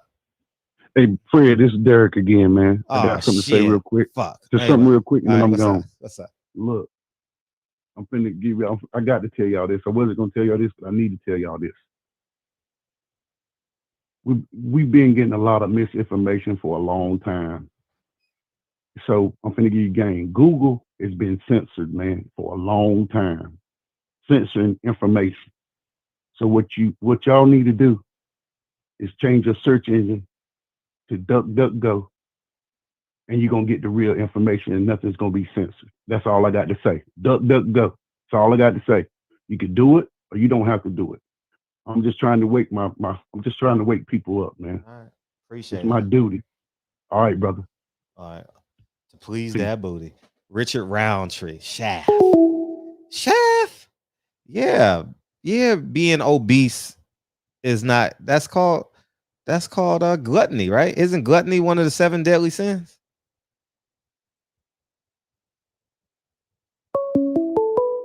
But I mean, we gotta we don't want to have this conversation because it's going to offend 100% of us in this chat. We don't want to have this conversation. It's going to offend me and it's going to offend you. Let's have a conversation. All right, go ahead. What's up, Reg? What's up? No, what's the conversation? Let's have it. Oh, no. He asked, was being obese a sin? I said, yes. A gluttony is one of the 7 deadly sins of the world. Shit, our lives are sin. Shit. We Who? ain't perfect. I said our lives are a sin. We ain't perfect. A lie? What'd you say? I'm sorry. Our lives. Yeah, that's what I'm saying. It's going to offend everyone in the chat because we all fall short as it pertains to, because we are all a victim of this commerce society. We are all victims of it. Yeah, absolutely. And I want to touch in on the topic with people who speak with this newfound identity stuff, and them speaking about what Black folks are supposed to be labeled, what you need to be labeled to entitle you as this and that. And my thing is in question with it is this only being done because there's some type of opportunity people are looking for? Because it's always this talk about what you're going to receive as far as monetary gain, money. Is this the only reasoning behind rejecting what you have been historically inside this country and what you are genetically? Ain't no way you can escape from Africa, regardless if your ancestors or whatnot can't speak of any tales from that. When you've been removed from something for a number of years and generations, you have no attachment to it. That's just like me being from Los Angeles. Do I got any attachments to the South? No, but that's where I originate from. So it's no different. Human migration is what human migration is, and people get lost in this newfound age of thinking of things. Remove yourself from technology when speaking about ancestors. They ain't view none of this. They ain't labeled continents. They ain't labeled countries. They live a life. Europeans documented stuff. So a lot of what we learned in this new age is what we know, but wasn't put into translation with our people. Our people wouldn't be able to speak upon this. And a lot of times we lose our history. We don't speak on our history. But labeling whatever you are doesn't come in with a title for you to gain something from the United States. If you have attachments to what your history are, whether you say you're Black, you can relabel yourself and call yourself bubonic. It doesn't change anything. You ain't got to be labeled no Indian or no indigenous. If your history is your history, if it's true what y'all claim that you're afforded from the damn government, then the label doesn't mean anything. It's your history that attaches you. But to reject Africa, I think y'all have lost your absolute and complete goddamn minds. I don't consider myself a goddamn African. I mean, my ancestry is African, regardless of what I attach. Is there some native in it? I hear from relatives who speak about it. Do we belong to a tribe? No, we don't celebrate it. We've been Americanized. But that doesn't change your history. As history moves, people modernize, people evolve, they change, they move away from things. And then you have this atrocious thing, which is American history, that has detached us from a lot of that stuff. Ain't no real existence of tribal stuff in this country. Like, but you can't escape from what you don't want to be African for, because every other European nation rapes Africa. That don't change shit for you. But the fact that people migrate, human migration is always the way of humans. Regardless, that's how Europeans come about during human migration. Changes. This planet is 4 billion years old. Who knows how long humans have existed? But within that time period, you're gonna see a huge evolution in people. Like, y'all lost y'all rabbit ass minds with this new age shit, and it ain't gonna bring no money for you. So if that's what you take pride in it, and let that be it. But money coming to you, it ain't. All this revolutionary thought, it ain't changing shit for you. Modernize. You can learn all that ancient shit, but it does nothing for you. You live in a modern age, scientific shit, computerized shit. That's what's the order for this fucking day. So learn that shit. Wear your feathers or whatever the hell new age shit you want to wear and you want to be. You still live in a modern world. Ain't none of that other shit popping off. And then y'all get into these new age ways of being and shit. I'm an Indian. I'm a Moor. Why y'all got to be so divisive with one another? Why does that draw the line? That's gang shit, tribal bullshit. Now y'all beef with each other because you take on these new identities. You can come from the same family, look each other in the face, and it's almost like staring in a fucking mirror, but you reject each other over beliefs. To me, it's blue and red rag shit that y'all talk about. Learn history, keep it as history, but all that going back, you ain't been part of none of that civilization that is no longer in existence. All you have is to learn the history, embrace that history, and move the fuck past it. But you ain't getting no fucking bread or no land out of this shit. This country is sold. And what you got to do is work hard, create your own economies, and then buy that shit. But that's all I got, Fred. That's what I want to talk on. Don't think we had a topic for today, because I think it was for Bill. Yeah, I don't know why he's not calling. He said he called me earlier, but I don't know what happened. You gotta say Haney 3 times, he'll pop up.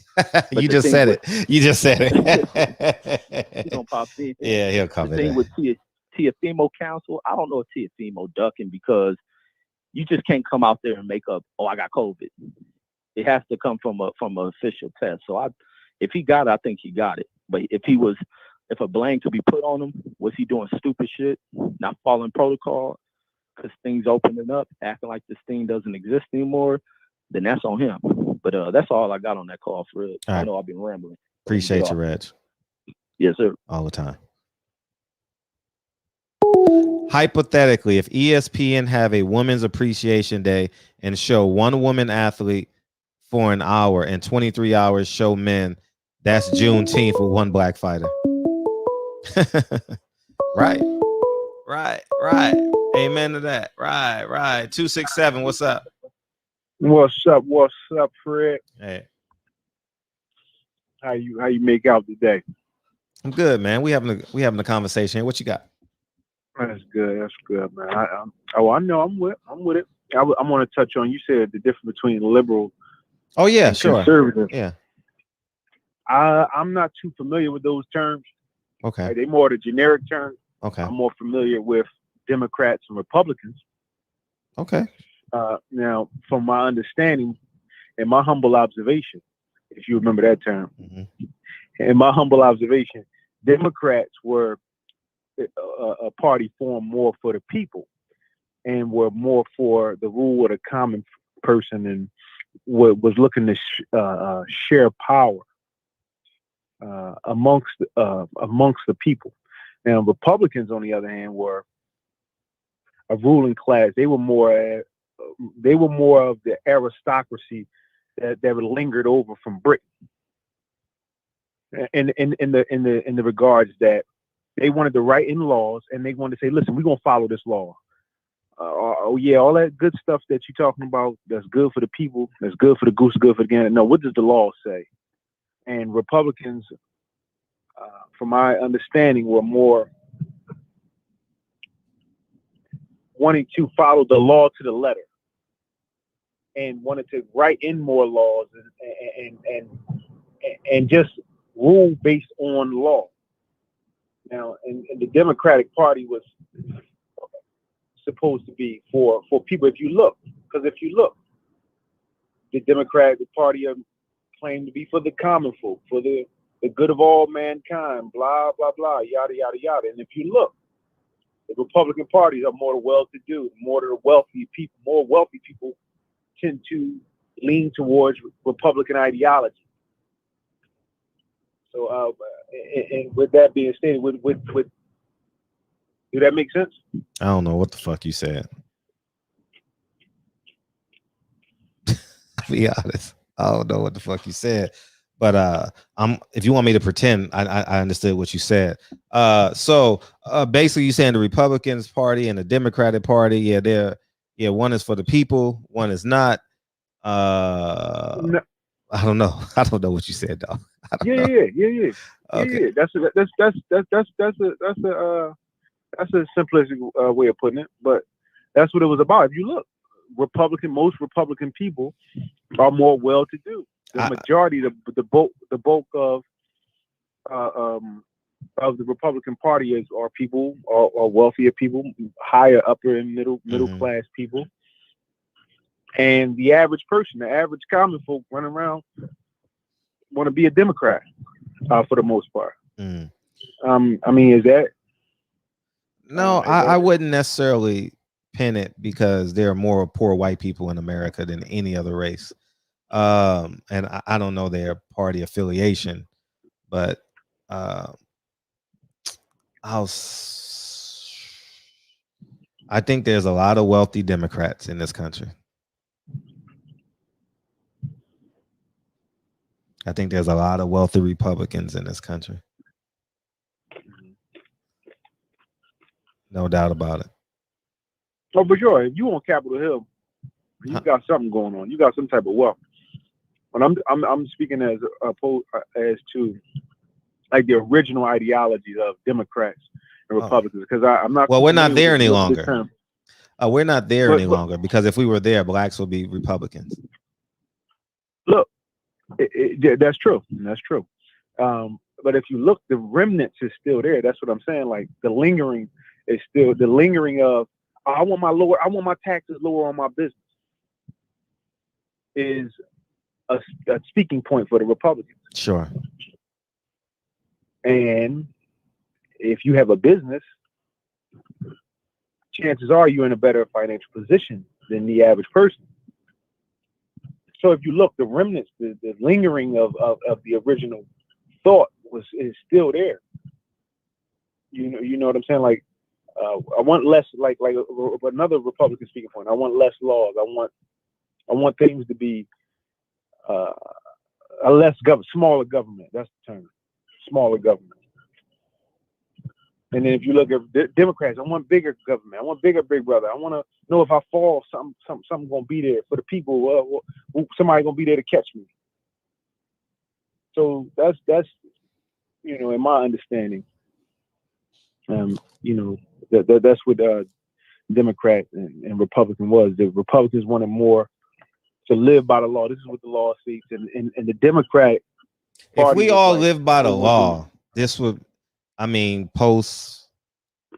if we were all governed by the same laws, then I mean, we would have less problems on some levels, you know. So, and that's just an immediate response. But I believe on the most part, if they said Republicans, you got to live by these rules, Democrats, you got to live by the same rules, whites, you got to live by the same rules, Asians, you got to live by the same rules, Latinos and blacks, I think it'll be a better place, but it's not constructed that way. No, for sure. Everybody got their own set of rules. The rules been the rules been to and fro depending on who you are Gotcha. and what you are, your status and all of that stuff. So yeah, that's definitely my understanding. And you starting to see. I see why you and Blu-ray both y'all. I can't help it. Y'all both Republicans, man. y'all was loving up on Trump, man. Ask me if I'm a Democrat. Ask me if I'm see. That's the talking point of white liberals right there. You're just speaking talking points of white liberals. That's all. That's all you are, because you have a profile for what a Republican and a Democrat is, and that's the problem that we have, and that's the problem that we have. That was a joke. That was a joke, though, Fred. That was a joke. Oh, I'm just saying. Okay, ha ha ha ha ha ha. It was. Yeah, I'm laughing now. I'm laughing now. Ha ha ha. I'm laughing now. Yeah, because nobody is 100% anything. You know what I mean? Like I have conservative ideologies that I believe in wholeheartedly, and I have so-called liberal ideologies that I believe in. So if you're truthful with yourself, if I was a Republican, I would probably come on here and say I'm a Republican. I'm not afraid of y'all niggas to say what I believe in. No, no, I'm not. I'm really, really not. But anyways, man, anything else? Yeah. Shit, nigga. No. How you gonna throw Charlo under the bus, but you ain't throw the motherfucker that shot the 6-year-old baby under the bus, man? You acting crazy over there, Fred. Oh my God. Yeah, you know. Anything else, man? Anything else? Yeah, have a good night. All right, peace. Oh man, damn, he was hurting my ears. God damn, he didn't know what the fuck he was talking about. How you not gonna throw the My nigga, this is dedication. This is anti-hesitation. How you not gonna throw the turn me down in the background? Ideologies that I believe in. So if you're truthful with yourself, turn me down, nigga. I would probably come on here and say I'm a Republican. I'm not a man. Let me hang up on this nigga, man. So the point I'm saying, ain't no censorship in here. Please disagree with me, curse me out, do what you want, call me a Republican, call me whatever you want. Nah, why? I'm not. Yeah, man. Hey, nigga, turn me down, nigga. You turn down. Hey, what's up? Fred? Hey, how you feel? Man, I'm feeling good, man. I'm feeling great, man. I need to know, man, when is them tickets for Pacquiao Spence coming out? Do you know? I don't know. Honestly, don't. Oh man, I wanted to tell you, man. I came out there for the Spence Porter fight, man. Man, you treated me and my family, man. I know exactly who you are, man. It was like 6 of y'all. Yeah, it was us, man. We from Dallas. Yeah, man. I remember. I met you at the weigh-in. Yeah, at the weigh-in. Yeah, man. Thank you for supporting. Thank you for supporting. Yeah, man. I was looking through the pictures the other day. Oh, that's dope. Please send them to me so I can post them. Please send them to me. I will. Thank you. Thank you. So I just bought a new house. Congratulations. Yeah, man. So we had a housewarming party on the day of the fight, and the housewarming party is called To This Day. To This Day. That's what the housewarming party is called. To this day, because I'm ready for Deontay Wilder to knock his work off. You know what I'm saying? Facts. I'm ready to Deontay Wilder's gonna get in there and box Tyson Fury. You know what I'm saying? I mean, take his time, chop him down, and let that right hand go. But hell, I think he's developing that left hand now. I think he's just gonna show him I'm an all around better athlete than you. You know what I'm saying? Me, I think Deontay know what he got to do. He don't need to waste no energy talking to people that don't care nothing about him. So I love the fact that he gave, y'all interviews first. I love that. Let me tell you a story. When we was in LA at that party, right? Spence party. Yep. Deontay walked in. Man, everybody was taking pictures with him. My wife, she slithered over there. I said, you ain't gonna make it. She slithered over there and got a picture with him, right? But she know I'm looking sad because, that's my boy. Man, Dante just picked me out the crowd, man. Put his arm around me. I still got the picture. Wow. Put his arm around me, man. When he did that, man, I could feel his energy, man. I could feel that he was a good person, man. He it's is like a good person. In them 3 seconds, them 20 seconds we talk, man. It felt like we've been knowing each other a lifetime. That's a good dude. I mean, saying he's a good family. He's a family dude. He's a good family dude, and that's how we rock in the South, man. You know, we get down like that, man. But I'm ready to see some I'm ready to see some boxing, man. You know, like I love the Charlos, but the shit they say be embarrassing me because, you know, I'm from Texas. So when you say there's no racism here, are you kidding me? You stay in Texas. Are you kidding me? It's racism in everything. Then, you know, I love the Charlos boxing, but some of the shit they say, man, I disagree with it big time. As far as Juneteenth, man, that's a Texas holiday, man. We've been celebrating that ever since I can remember as a kid. This weekend they're gonna celebrate. You know what I'm saying? So I'm like you. The card should be stacked with black fighters.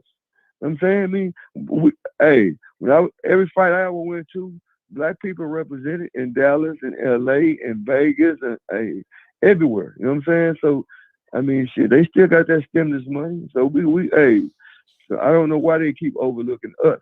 You know what I'm saying? But you know, a lot of it is our fault. But you know, I mean, I'm just looking forward to Deontay Wilder knocking Fury off, and my boy Spence taking care of his work. I want the Charlo, you know, to win his belts, and I'm out a hell of a 21, man. Yeah, I'm out a hell of a 21. You know, between me and you, I never watched the second fight. I couldn't watch it. You know what I'm saying? I was doing something and I got there late. I never watched the second fight. I don't have to watch the second fight because I know what he's gonna do on the third fight. You know what I'm saying? I know what he's gonna do. I know what he's gonna do. He's gonna get in there and use his athletic ability and box him and take his time. And at times he's gonna land big shots. Think about this. Tyson Fury said he got to get up to 300 pounds to take these shots. You know what I'm saying? Because he knows he's not gonna have all of that glove shit and poison that man water. He know all that. He know what he did. You know what I'm saying? So now what he's trying to do, he's trying to get to 350 to take the licks. So hey, Dante, he can knock down 350. You know what I'm saying? He'll knock him down. I think that 350 gonna be hard for Tyson to hold it up for 12 rounds. You know what I'm saying? So that's just my call. But Fred, if you heard when they dropping them tickets, man, I need to know. I need to get on the Earl Smith tickets ASAP. You know what I'm saying? Yeah. Do you know? Are you gonna do something in Vegas for the Spence fight? Yeah. Man, can you let me know, man? I want to come out there and support you, man. Thank you. No, for sure. 100%. 100%. Okay, you going to camp with Wilder. I'm starting camp Monday with Spence. Oh, okay. Hey, what? My wife, I'm starting camp. Hey, I used to start with Mayweather all the time. And I thought I was the only person that did shit like that. You know what I'm saying? Till you said it. But yeah, man, Spence motivated me. I'm gonna get my mile. I can go right to the track where he get his miles in. You know, we run at the same track. We, you know, and I'm gonna be. Hey, when you see me, I'm gonna be ripped up. I mean, hey, and ready for Spence to put on the show. Facts, I think it's gonna be a hell of a fight. You know, is. Spence. I think Spence gonna catch him. You know, Spence got a longer left than he do. I think Pacquiao gonna be a little anxious, and then Spence just gonna have to count him. You know what I'm saying? I actually think he getting knocked out. I'm saying I actually think because Spence not gonna look like no fool like Keith Thurman. He not built like that. You know, Spence can box or Spence can get in the trenches. So, you know, we're gonna see. And I got Deontay Wilder fight going like 9 rounds. Wilder. I got Spence fight going about 6 or 7 rounds. So I'm just ready, man. But I just wanted to tell you, I appreciate what you did. Hey, what? With Mayweather all the time. I thought I was the only person that did shit like that. You know what I'm saying? So you said it. But yeah, man, Spence motivated me. Nigga. Yeah. Hey. Finish the call, man. Hey, I didn't know. Yeah, man. And I was listening to my man. But anyway, man, I just wanted you to show you some love, man. Thank you, dog. man, for real, that was the best experience I ever had. You know, Oh, that's strangers, love. man. Y'all treated me like family, man. That's coming all the way from South Dallas, man. Y'all, you really treated me and my wife well, and I appreciate it. And I hope you have something like that for the Spence fight. If not, let me know. I'll put some dollars in. We can chip in. We can do something, man. Thank you, But I'm not no political person. You know what I'm saying? But what you were saying was spot on. If you believe in God, whatever God you believe in, you're a conservative. See, people didn't know Martin Luther King, Daddy was a conservative. You know what I'm saying? He was very conservative. You know what I'm saying? So black people by nature, especially older black men, they are conservative because you don't believe in abortion. You don't believe in killing people. You don't believe in none of that. If you follow Christ or you follow Allah. You know what I'm saying? But man, I'm gonna get off this line. I'm gonna get off the line, man. Appreciate you. All right, man. I'll talk to you later. All the time. Bye. Appreciate you calling in. Yeah. I remember exactly who he is too. Yeah, man. Oh man. So yeah, man. Anyone else want to beam in? 682. Who do you need some music? By any means necessary. Block for me, black man. What's up, 682? Hey, what's up, Fred? What's up? It's your boy 817. What's going down, chat? How you? Oh, yeah. They said what's up. You heard them? Yeah, say man, I ain't gonna hold up the chat. I ain't gonna be one of them callers out there because boy, you done had a roll up tonight. I was just gonna say man, when y'all call these, man, stop the celebrity shit. Turn the shit down in the background, man. You know Fred gonna get the feedback, man. Why you got to ask y'all every time? Yeah. Look, I'm on YouTube looking at it. Come on, man. Come on, man. We got to do better. Shit. I'm gonna keep smoking this weed, Fred, man. Let's get back to some boxing, man. Shit, niggas ain't gonna agree on a goddamn thing. Niggas gonna say, buy all black, and tomorrow gonna get some Chinese food. God damn, look y'all, man. Love you, Fred. I Keep doing your thing. DB, what's up, baby? Hey, what's up, DB? Yeah, say, man. Nigga from down south for sure. Yeah, man. Yeah, Jordan be on. Say, man. That's Jordan's favorite line. Say, man. I just hit me right now. Y'all Dallas niggas. Say, man. Say, man. 901.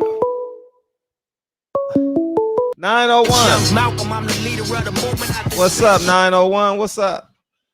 What's up with you, Fred? How you feel? Yeah, I'm good, man. I'm pleasant. You know what I'm saying? Yeah, this Big J Memphis 10 represent. What's up? Yeah, man. I was expecting Haney to get me too. on. But I guess he's not coming on. He called me at 7:30 too. Sometimes. Oh yeah. Hey, it's cool. You know, I'm sure he'll busy, man. I'm sure he'll get back with you. But yeah, salute to him though, man, because you know, he doing some great things with his son, man. Not just, you know, Haney as a boxer, but you know, he speaks well, he carries himself well. You know, shout out to him, man, because that's a good example for most fathers out here. You know, but yeah, man, the Charlo situation, I wouldn't feed I wouldn't give too much energy towards that. You know, here's why, man. Everybody has a season to wake up, and plus, we don't know what his situation is. He probably completely isolated from TV and all that shit. You know, he just probably eat, sleep, and shit box and just tune all that shit out. But you know, it's no excuse at the same time, and I'm sure one of these days, you know, sometime people that act like that, history teaches us, will get they nigga wake up call. But yeah, man.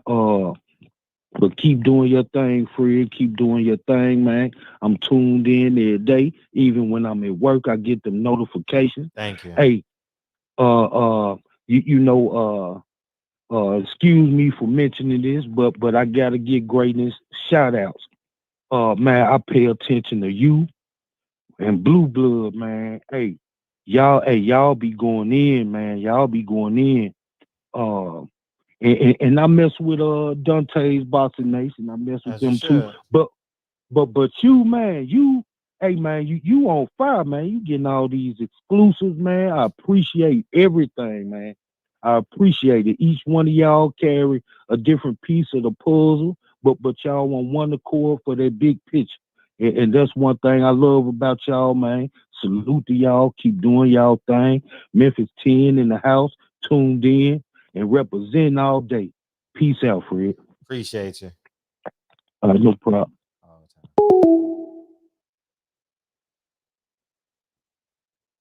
Appreciate the support, man. Thank you.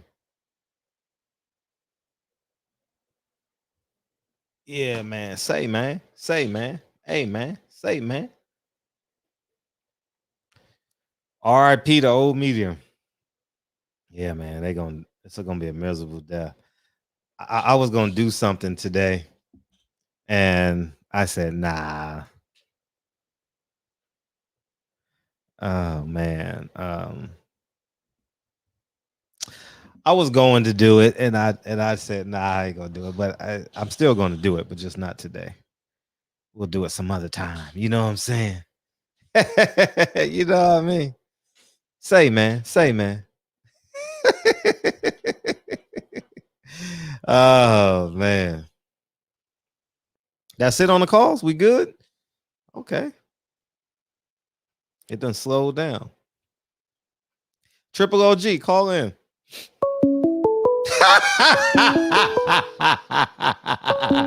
Ah, that was funny as hell, man. Where my intro? It's gone. I changed them up, man. Oh, you scared to death, Negro. I changed it up. I thought they were getting old, so I got to change these up too. I got to change fuck with that one. I like, oh, you scared to death, Negro. All right, I guess I got to bring that back. All right. I am not black. I am not from Africa. I know because my mother and my father told me. Their mother and their father told them. My history goes back to my 6th-time great-grandmother that I have, and that was mid to late 1500s. Where did you get that thing from about the 7 deadly sins? Where did that come from? Shit. Okay, that's a good answer. Okay. Thank you. Who told you you was from Africa? Oh shit. Oh man. Okay, now I got you. You answered. Now, White who people gave you the Bible and Jesus? Oh man, somebody named I'm just asking some plain and simple questions because I heard somebody call earlier, putting somebody else down that's been reading. Bryce is responsible for all of this. Huh? Bryce is responsible for all this. Who is Bryce? Yeah, you ain't been keeping up with the show the last week, but it's cool. You're gonna laugh really hard. Sunday, you're gonna laugh really hard. Well, you've been asking me to call in. I hear you, but sometimes I've been fucking lately because I got a new woman. Outside of that, you got a woman now. You know, I got a woman way all the time. I said I have a new woman now. Okay. You said I got a woman. Hell yeah, I ain't had no damn man. But anyway. Oh, y'all living together?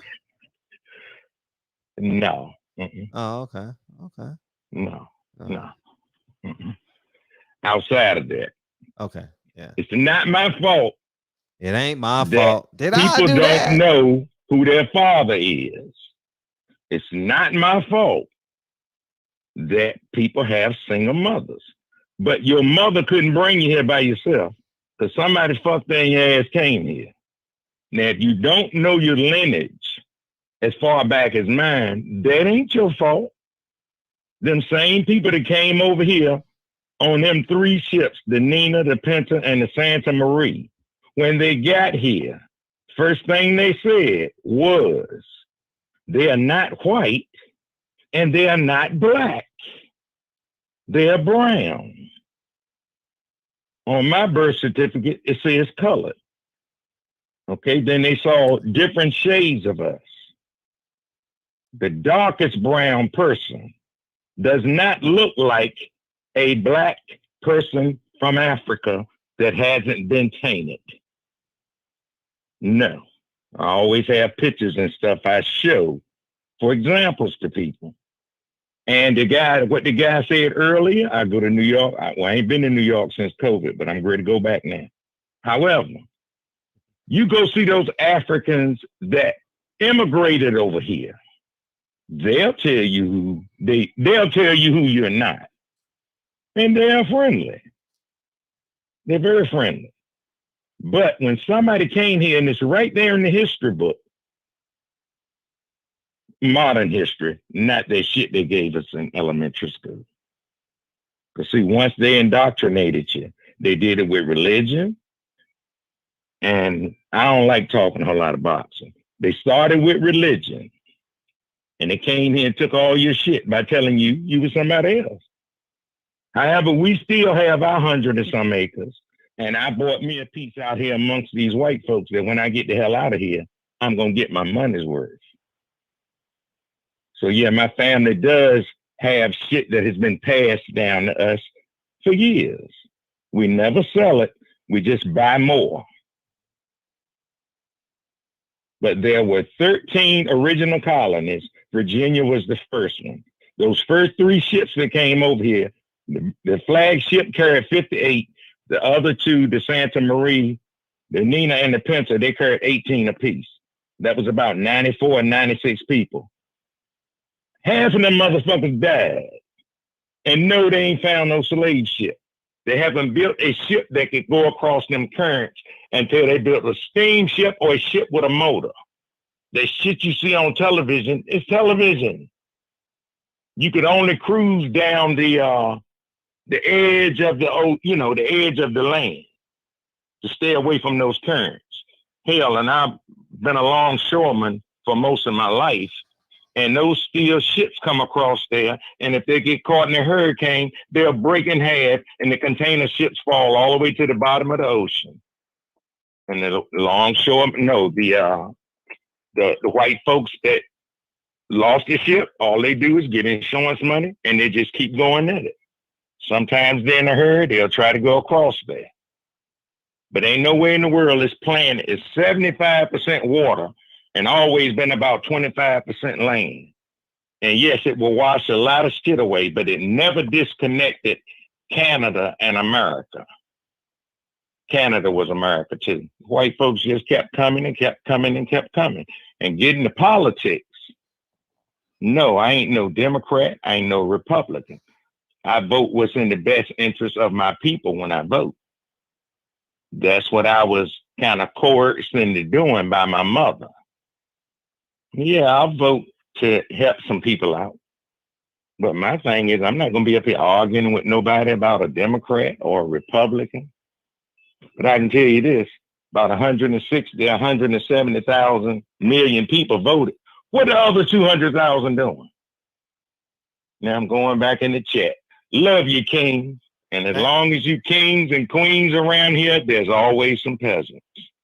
Love you, Fred. Love you too. I'm glad you called in. Thank you. Great hearing your voice. Yep. Good hearing you too. Thank you, dog. Shout out to Fred moving behind the scenes, getting the exclusive. New to the LDBC, but my channel's on the come up. Go subscribe to Glove and Recovery. Why not? Why not go subscribe? You know what I mean? Give them a glorious welcome. Asia Math is in the building. Asia Math is in the building. My nigga, this is dedication. This is anti-hesitation. It's a real nigga celebration. What's up, Asia? What's up, fam? What? No, I had to call in. My twin Triple OG just got off the phone. Oh shit! First off, look to your right.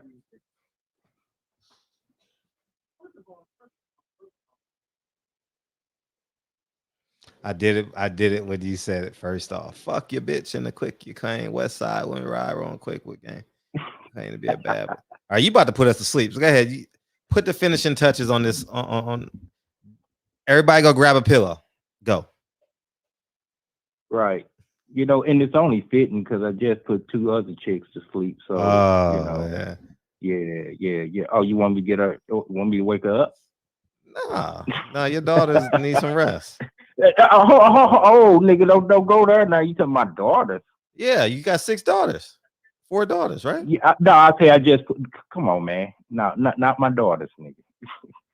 I thought you were using a play on words, and then you were gonna say your daughter. Okay, honestly, okay, that's what I thought. No, okay, we're gonna chop that up as a miss. No, I wasn't talking about Okay, my no, I daughter. thought you were trying to play with your words. Anyways, continue. Okay, no. Yeah. Okay. Oh no, but really, I was called. I wanted to call in yesterday after you did the Wilder. I'm glad you didn't. Continue. What else? But no, salute to you. You know. No, I appreciate you. Interview. You got a message, man. Yeah, President. no, nigga, you don't appreciate your line. You capping. You don't appreciate shit. Keep it real. Nigga. I said thank you, dog. I always appreciate. But you don't mean it, nigga. You ain't contrite with it. You just talking shit. Contrite. No, I'm very sincere. Every time I do a video, I think of you. In a negative way. No, I'm sitting in your chair. I'm sitting in your chair that you donated, and I always thank you. Every blue moon, and when I do a video, I thank you. And I'm not sure you don't watch all my videos, obviously, but there's a handful of videos where I say, man, Asia Math, man, he donated the chair in which I'm sitting in, and I just want to say thank you. And first, I want to give honor to God, who's the head of my life. And second, I want to thank Asia Math for donating this chair where we can function and build community in the barbershop. And Presidential Mike says, tell Triple OG that new cat is the best. Triple OG got a new cat. Yeah, now Triple OG was talking about some cat earlier, but he gone. But you know, I mean, I could tell he didn't want to talk about it because he was real sharp on the cutoff. You know what I mean? So I didn't bring it back up. Oh, okay. Hey, what did you find the most compelling about your interview with the great champion Deontay Wilder? Let me turn you up. That question was brought to me yesterday, and what I said was I forgot.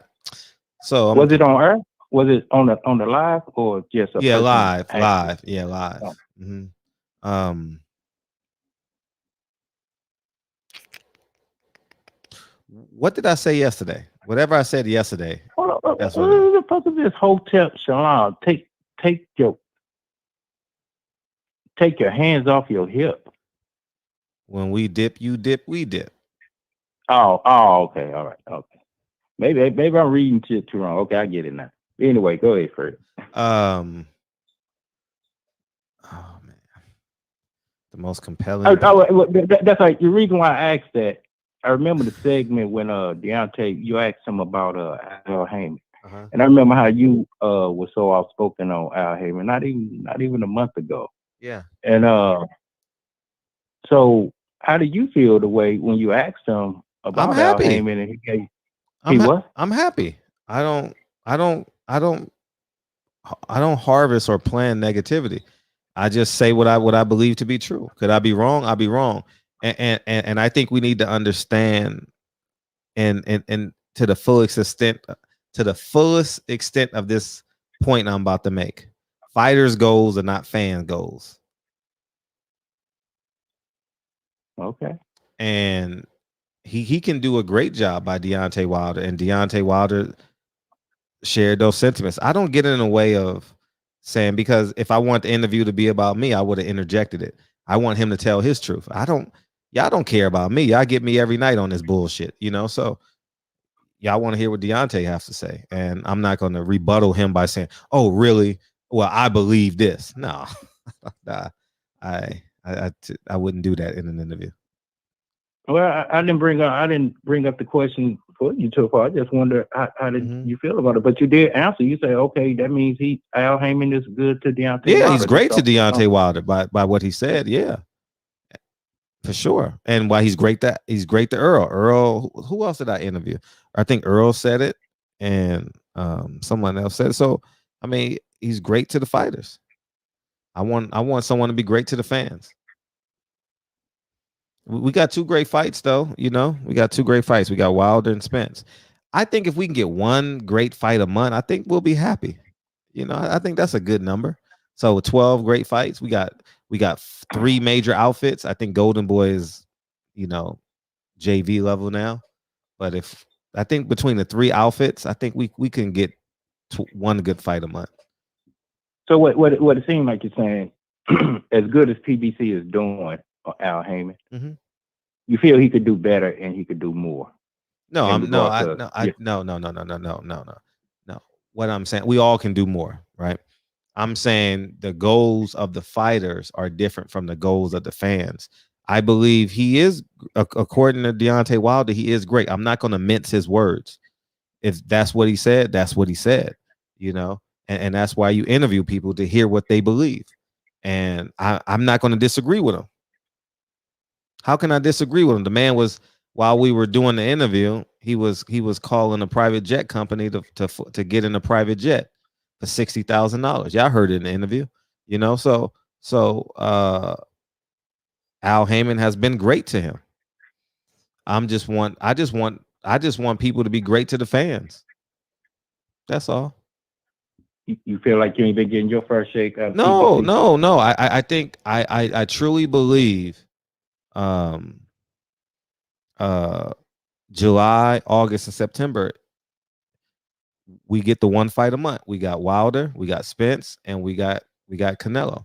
So I think we got those 3 really good fights, compelling fights.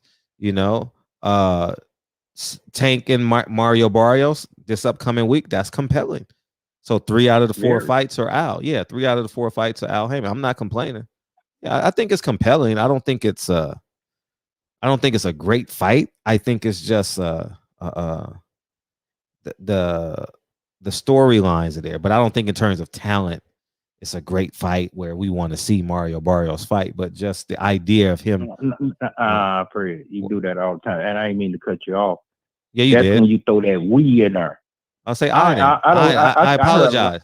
I apologize. I stand corrected.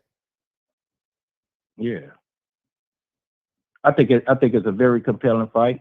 I think Tank is doing something. You know, he listened to the barbershop. Hey, motherfucker, what the fuck you doing? Oh, I'm not impressed with you. Let me jump up to 140. Show y'all what I can do. And he got a lot of people watching, and a lot of people are paying attention. And I believe, you know, it probably started with a conversation where, of course, Mayweather, but Mayweather now work hand in hand. And okay, dude, you know, we got to do something. And he's doing it. And I think that's to be commended on what he's doing. You know what I'm saying? Last fight was at 130, and now he's making a 10-pound jump. Shit, pretty soon he gonna be in. He keep that up, he gonna be in the likes of a Pacquiao. Yes, I said a Pacquiao. He keep doing that at the rate he's doing it, like another 2-3 years. Shit, that'll be an honest comparison. And with guys like that on his resume, yeah, all through PBC. But before I go off, we know we got to get on Bob. I know you saw the little interview after the Wilder face-off, and they was asking him about Spence and Pacquiao. He's like, "I don't sleep on Pacquiao. Pacquiao can get him. I'm just saying, he's an 8-time division champion." You know, all the shit. Did you see it first, Fred? Did I see what? Did when they fight hype, when he interviewed Bob Arum after the Wilder and I didn't watch series. theirs. I watched I got an interview with him, so I forgot what he said in the interview though. Yeah, but basically he was saying, you know, giving Pacquiao all the praise. Hey, he could fuck around and get Spence. Sure. But then let's go back 3 years ago or 4 years ago. Oh, I don't think he's ready for it, bud. He's on his way out. He shouldn't be taking these risky fights. Yeah. What kind of contradictory shit is that? So you already know when he come on your show, you're gonna get called out on that. Brandon Philly, he said Asian math is confusing. It's too hard. Take AP calculus, fam. That's hard. Hey, but no, you know what I'm talking about. You go look at the soundbite on both of them. You know, how you gonna say, you know, Pacquiao was what? He was still in his 30s when he was talking about fighting Bud. How you gonna say he's too old to fight Bud then, and now, oh, it's fitting for him to fight Spence, or he feel, you know, he got a good chance with Spence. It shit don't make sense. You should have made the fight with him, and he was over there at Top Rank at that time, so he should have made that fight. But that's just me. Maybe it only makes sense to me. It don't sound like it's making sense to you, Fred. I got the interview where Bob said he didn't want to fight him because he will hurt him. That's my interview. Okay. All right, Fred, you gonna dance around it. It's cool. I'm not dancing around it. That's my interview. What do you want me to say? I was there. All right. Peace, Asia. Fred say, play the song, Fred. Hell yeah. I kept you on 12 minutes too long. I appreciate it. I should have just gave you 13 seconds. Peace. All right, peace, fam. Right. Oh, man. Damn. Man, Asia Math is not even invited at the senior home. Man, they locked the door when he come. Damn. That motherfucker got a sleepy tone. You know how niggas just put you to sleep and shit? You know, grandma and shit. I'm gonna start calling him Sleepy Tone. Asia Math new name is Sleepy Tone. God damn. Nigga, snap out of it. DB, what's up, man?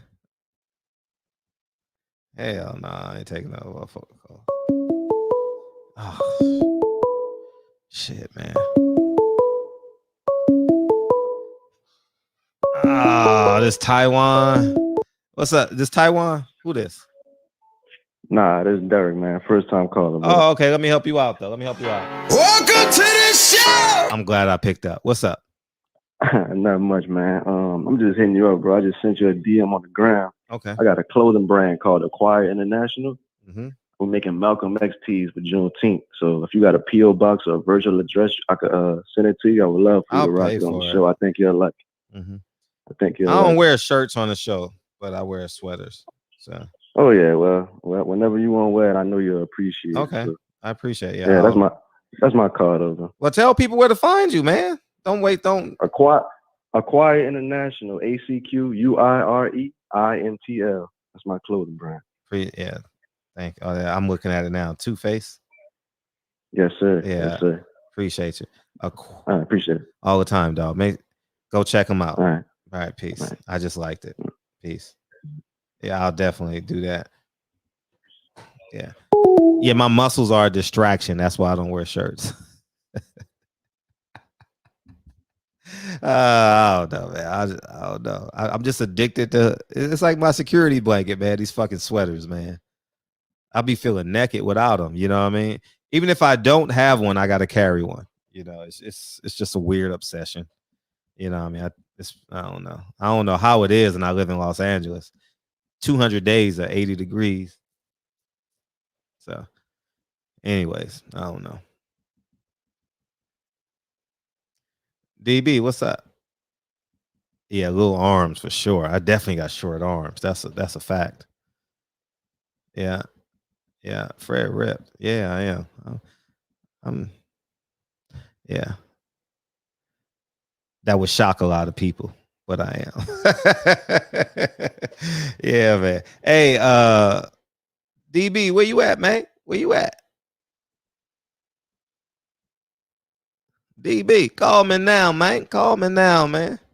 Where you gonna take this conversation? Oh, that slave ship? Yeah. That slave ship. If I remember correctly, that last slave ship was found in Alabama. And it starts with a C. Not COVID, but Clovid. Clovid or something like that.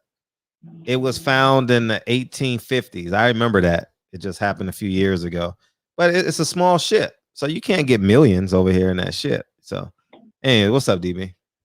What's up, Fredro? How you feeling, man? I'm feeling good, man. What you got? Oh, nothing much. What's up, chat, family, people? And I was thinking as I was listening to the chat a little bit. Let's wait for 15 seconds, man. I want to make sure this dude get his clothing brand. I want to make sure it's plastered in the chat and people get a chance to hit it real quick. Got it. And it was called, say it again. What was the name of his clothing line? I don't even see it. I'm gonna send it to you right now. Okay. Yeah, and I'll put it in the chat a couple of times during the week or whatever. But yeah, shout out to that brother. Yeah, let's support him. So let's say I have two parents who are not from this country, okay? Central American. Dad from a place called Nicaragua. Mom from a place called Belize. There's different languages spoken: Carib, Garifuna, Creole, Patois, Spanish, English, Pidgin. You know what my mom is? Black. You know what my dad is? Black. You know what I am? Black. Not about the place that we just come from, but the reason why we Black is because, as Brandon mentioned before, you put me next to him and put us next to a person that's from Jamaica and a person that's from Haiti and another person that's from West Africa and another person from East Africa. Put us all together and we just all look like brothers and cousins. We are Black because we understand that there's a code. It's about doing things with some togetherness in unison. So all of the separation that's happening about I'm a Moor, I'm melanated, I'm African, I'm a Negroid, I'm a colored, I'm indigenous, I'm Black, I'm Hebrew, I'm a Methodist, I'm an Israelite. Man, listen, we are all the same. Everybody that I just named right now, I love you. I want to let that sink in for a second. We the same.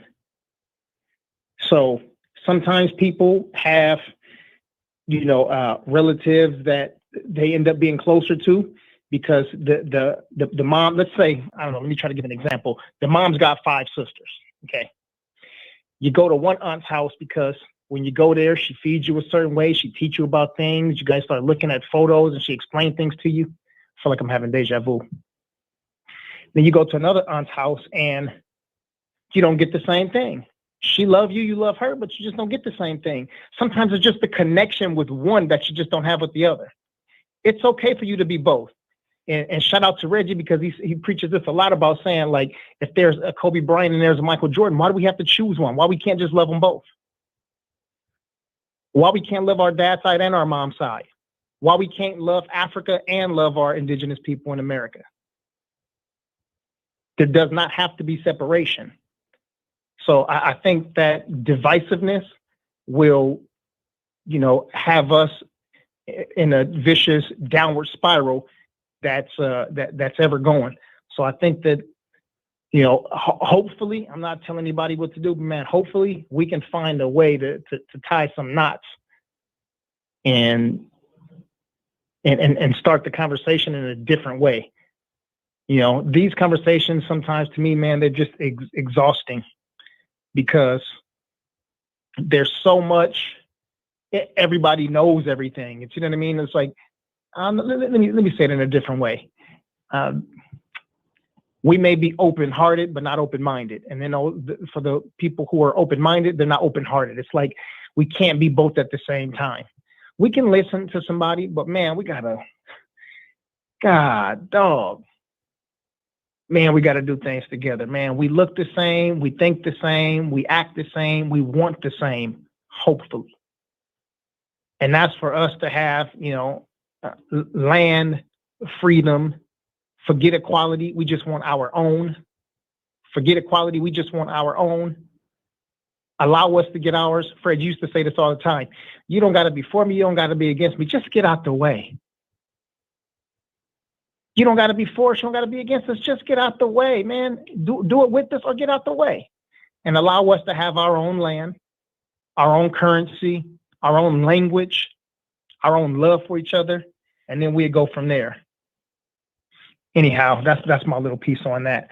But man, I had something to say about boxing, man. I just forgot what it was. What the hell happened, man, with boxing? Oh, the T.O. thing. I think that's what it was.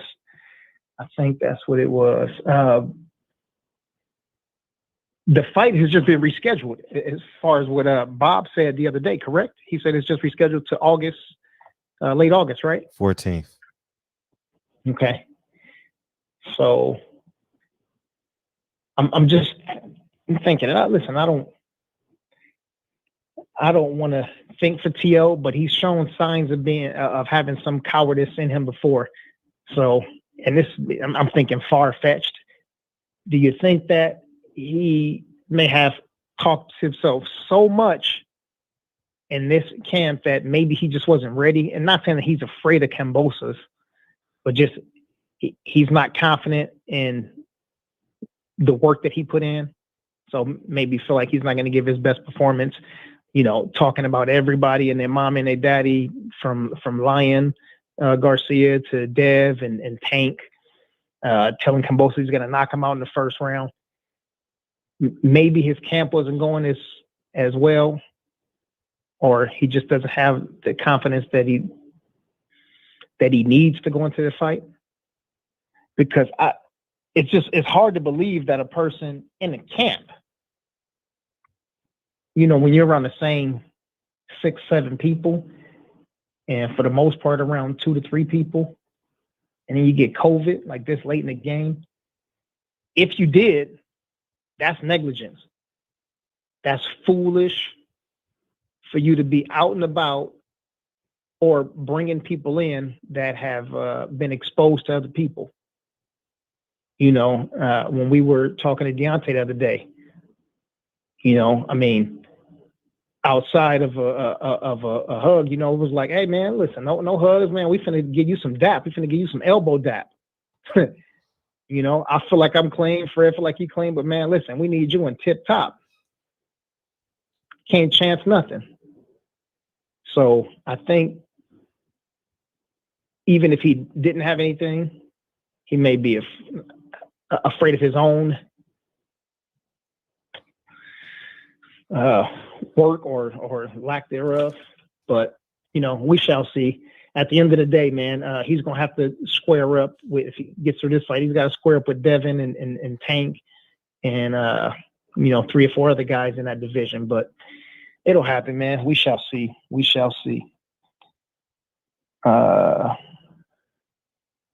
There's a super chat. Yep. Read up on Thomas Jefferson breeding farmers. I will. One issue is some Caribbean black people don't think they black, but I completely agree with you, DB. Yeah, listen, when that kind of stuff happened, we got Negroes out here in America that don't think they black. So we can't be like Africans don't like us and people in Central America don't think this. Man, that's the culture that they're attached to. We got women that's right here that live 3-4 houses down from us, and they got blonde European weaves in. They got colored contacts that don't match they eyes, face, or skin tone. They putting on foundation and creamers and lighteners. Their entire identity is through a European or so-called Indian hair weave. They don't want to wear kinks, curls, or naps. Isn't that European? And they right here. So we can't talk about people over the water not being black or black enough when people right here the same way. No more divisiveness. Reggie said that's that gang shit. That's blue and red to me. And I know that lifestyle all too well.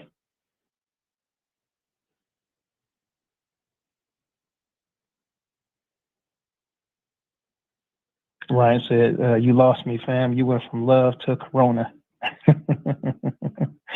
At the end of it, man, I try to put an exclamation or a period to it. I said that was my take on that, and then I said, by the way, there was something I wanted to talk about in boxing. But my apologies, good brother. My apologies. I'll leave it at that. Let's see, man. Let's see if in color. Hotep, yeah, he said black is not a race. Might as well stay colored. Listen, I'm not trying to get into no. Not trying to get into no argument or disagreement with people. I think that a part of what I was saying is we have to create things where we're doing things in unison. We need some uniformity. We don't all have to be a part of the same organizations. That's okay. You know what I'm saying? Like if y'all know, I mean, I think the people, you know, the 10 to 15 people in here that I'm closest with, I think, you know, most of them come from somewhere different. I get out with Tank all the time. And he is Israelite. Love him to death. Reggie grew up in and out of the churches. We know where Brandon stands. Big Lloyd, my cousin right down the street. JJ. Man, everybody, they, all different. But when we have conversations, when we talk on the phone, text, meet up, there's no division. Yeah, not Israel. Semantics. Facts, gang, facts. So, let me see. That's colorism, also another issue with our people. Yeah. And I don't care about that. We got to stop caring about that. Taylor Bell said, me and DB very different, but I fully respect and gotta love the man. The same to you, T Bell. Love you back, bro. Yeah. Let's see. There go Big Tank right there. The Sweet Science Examiner on deck. Yeah. So anyhow, man, yeah, I guess according to Mr. Jackson, I can't go back to boxing. So, but Kyle is starting early today. I haven't seen DJ, so hopefully DJ is ready to jump on, man, so we can get some good Oh yeah, MMA for Dummies tonight. Yeah. MMA for Dummies. Today is MMA for smart people. You know, and MMA for the intellects. That's what we're gonna do today. Oh, I'm definitely not watching. Yeah. Oh no, I was gonna tell you to don't come through. Hey, make sure y'all subscribe to Kyle, man, and hit that DB, hit the DB link up top, man. Support the brothers, man. Please do. Yeah, man. You know what? I may have said it, but I didn't even say thank you for dinner the other day, man. And I probably said it, but just in case, man, I want to say it again. Well, you have to say it here, but yeah.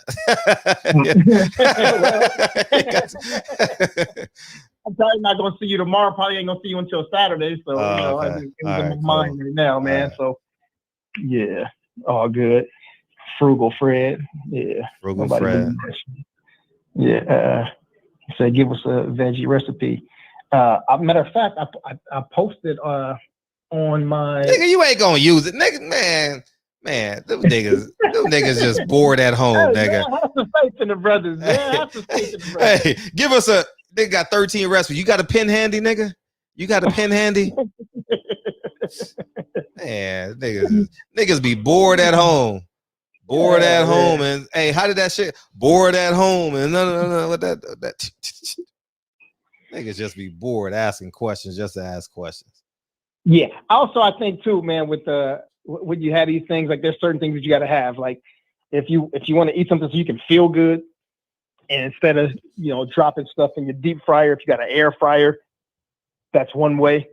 And even if you got the same dead animals that you eat, but you make them in air fryer, drop them in that grease. It's a little different. Yeah. What'd you say, Brody? He called me a hater.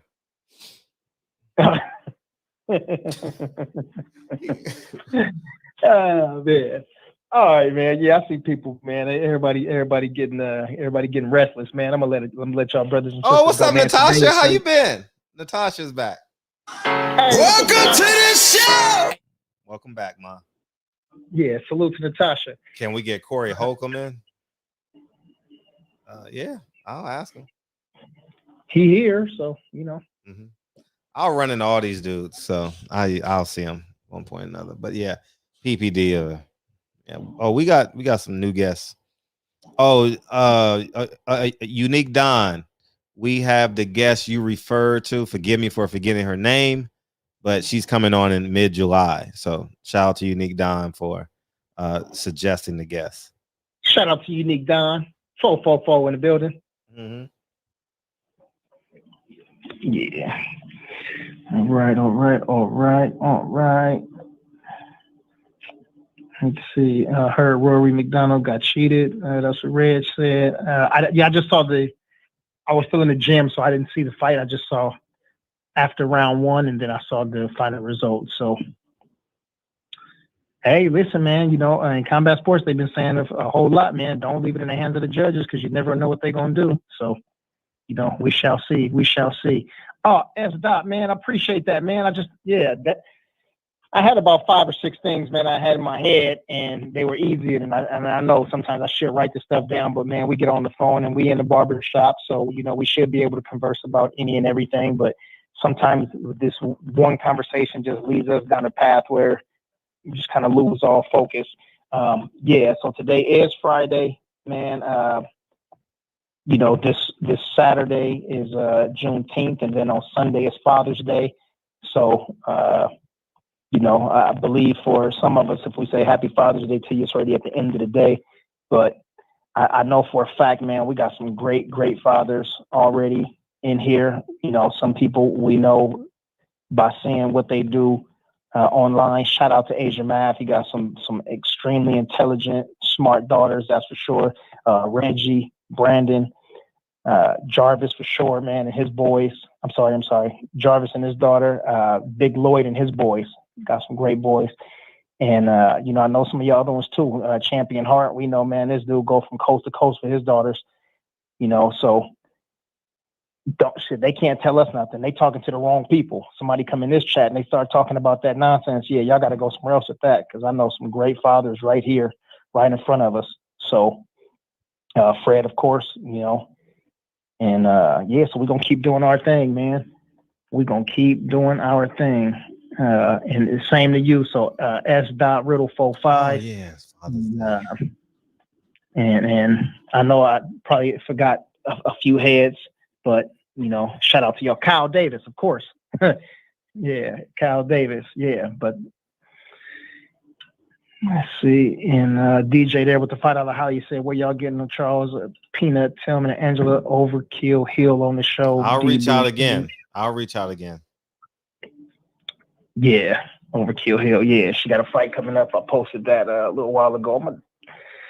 Now that I realized what I was doing with the doggone videos, man, I know how to.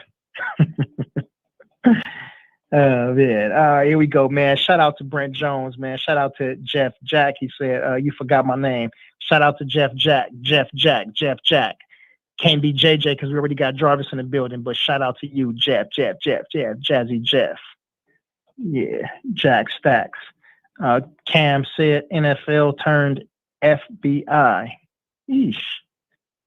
Man, Presidential Mike, he said, Kyle, Father of the Year. Sit down, boy. Champion Artie said, salute to Asian Math. Brent Jones said, Mayweather by KO, DB. Mayweather by KO? Okay. Robert Brown, he said, peace, fam. You got it, Jeff. You got it, brother. Champion Harv says, respect. And you see, Asian Math said, happy Father's Day to all the kings in the barbershop. Centos Box. What up, Centos? We're going to check you out in a minute. He said, good show, fellas. Thank you, sir. Brother Cotan, he said, much love to Barbershop Conversations. Shout out to Brother Cotan. Boxer Sparring, he said, Fred, bring glasses back in the shop. Mm-hmm. He is. He's dropping a song first week of July.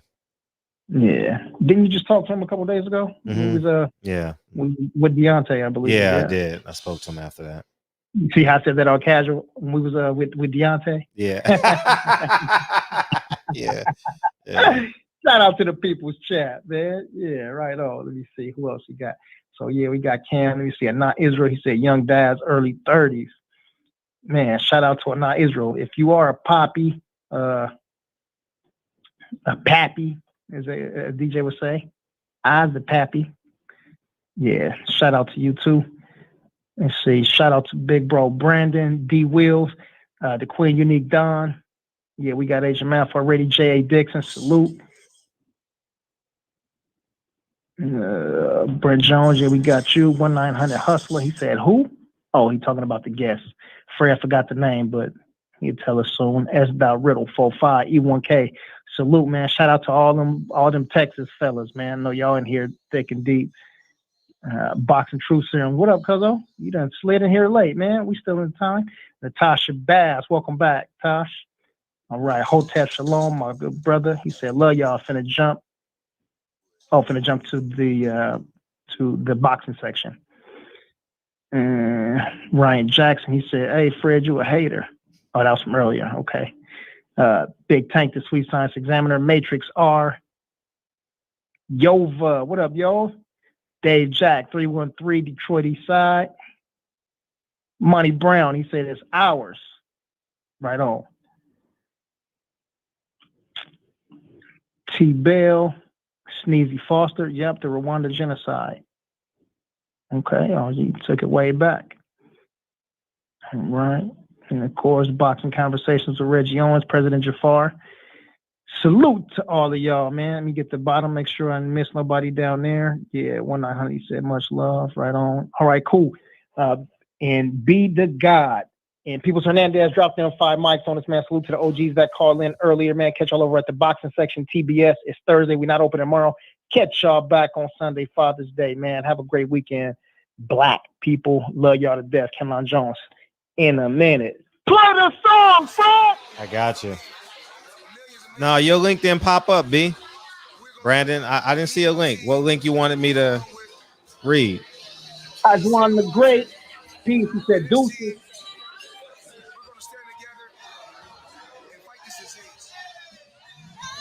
I come this way before.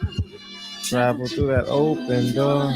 Circumstances navigated the path, and like happened oh so fast. No, it got lonely sometimes. You see, I know we could make it. Feet, I still land on my feet. Nothing can shake me, cause I know my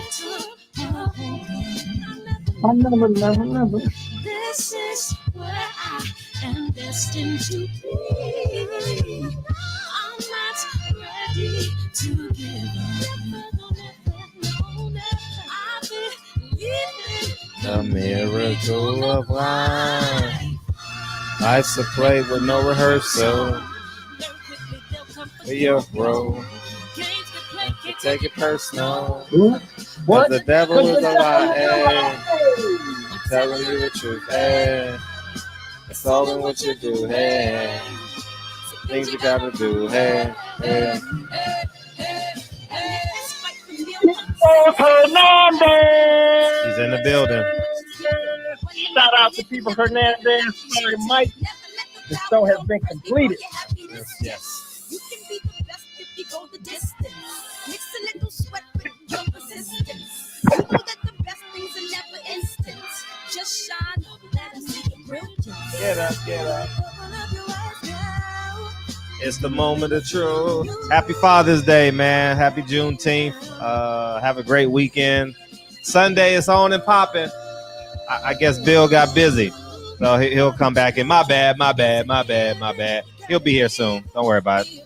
Yeah, I'll change the title. It's my personal statement. Running game like I'm Matrix. Let's change it now. Y'all hit my link. Yeah, and subscribe to his channel. Jabbing the competition, back up against the ropes, you fighting for recognition. I'm fighting just to promote equality where we lack it. Our parents are slow on our road. I'm confident we'll make it. We focus on common goals. Yeah. I'm gonna say one more thing when the song is finished. Never give up, stand tall to fight another day.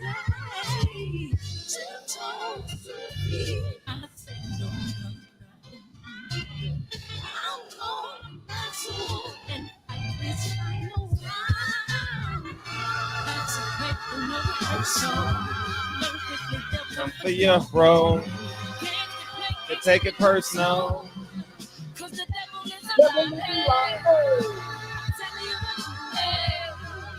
It's all in what you do. Hey. The things you gotta do. Hey, what's up? Cut the music if you don't mind, just real quick.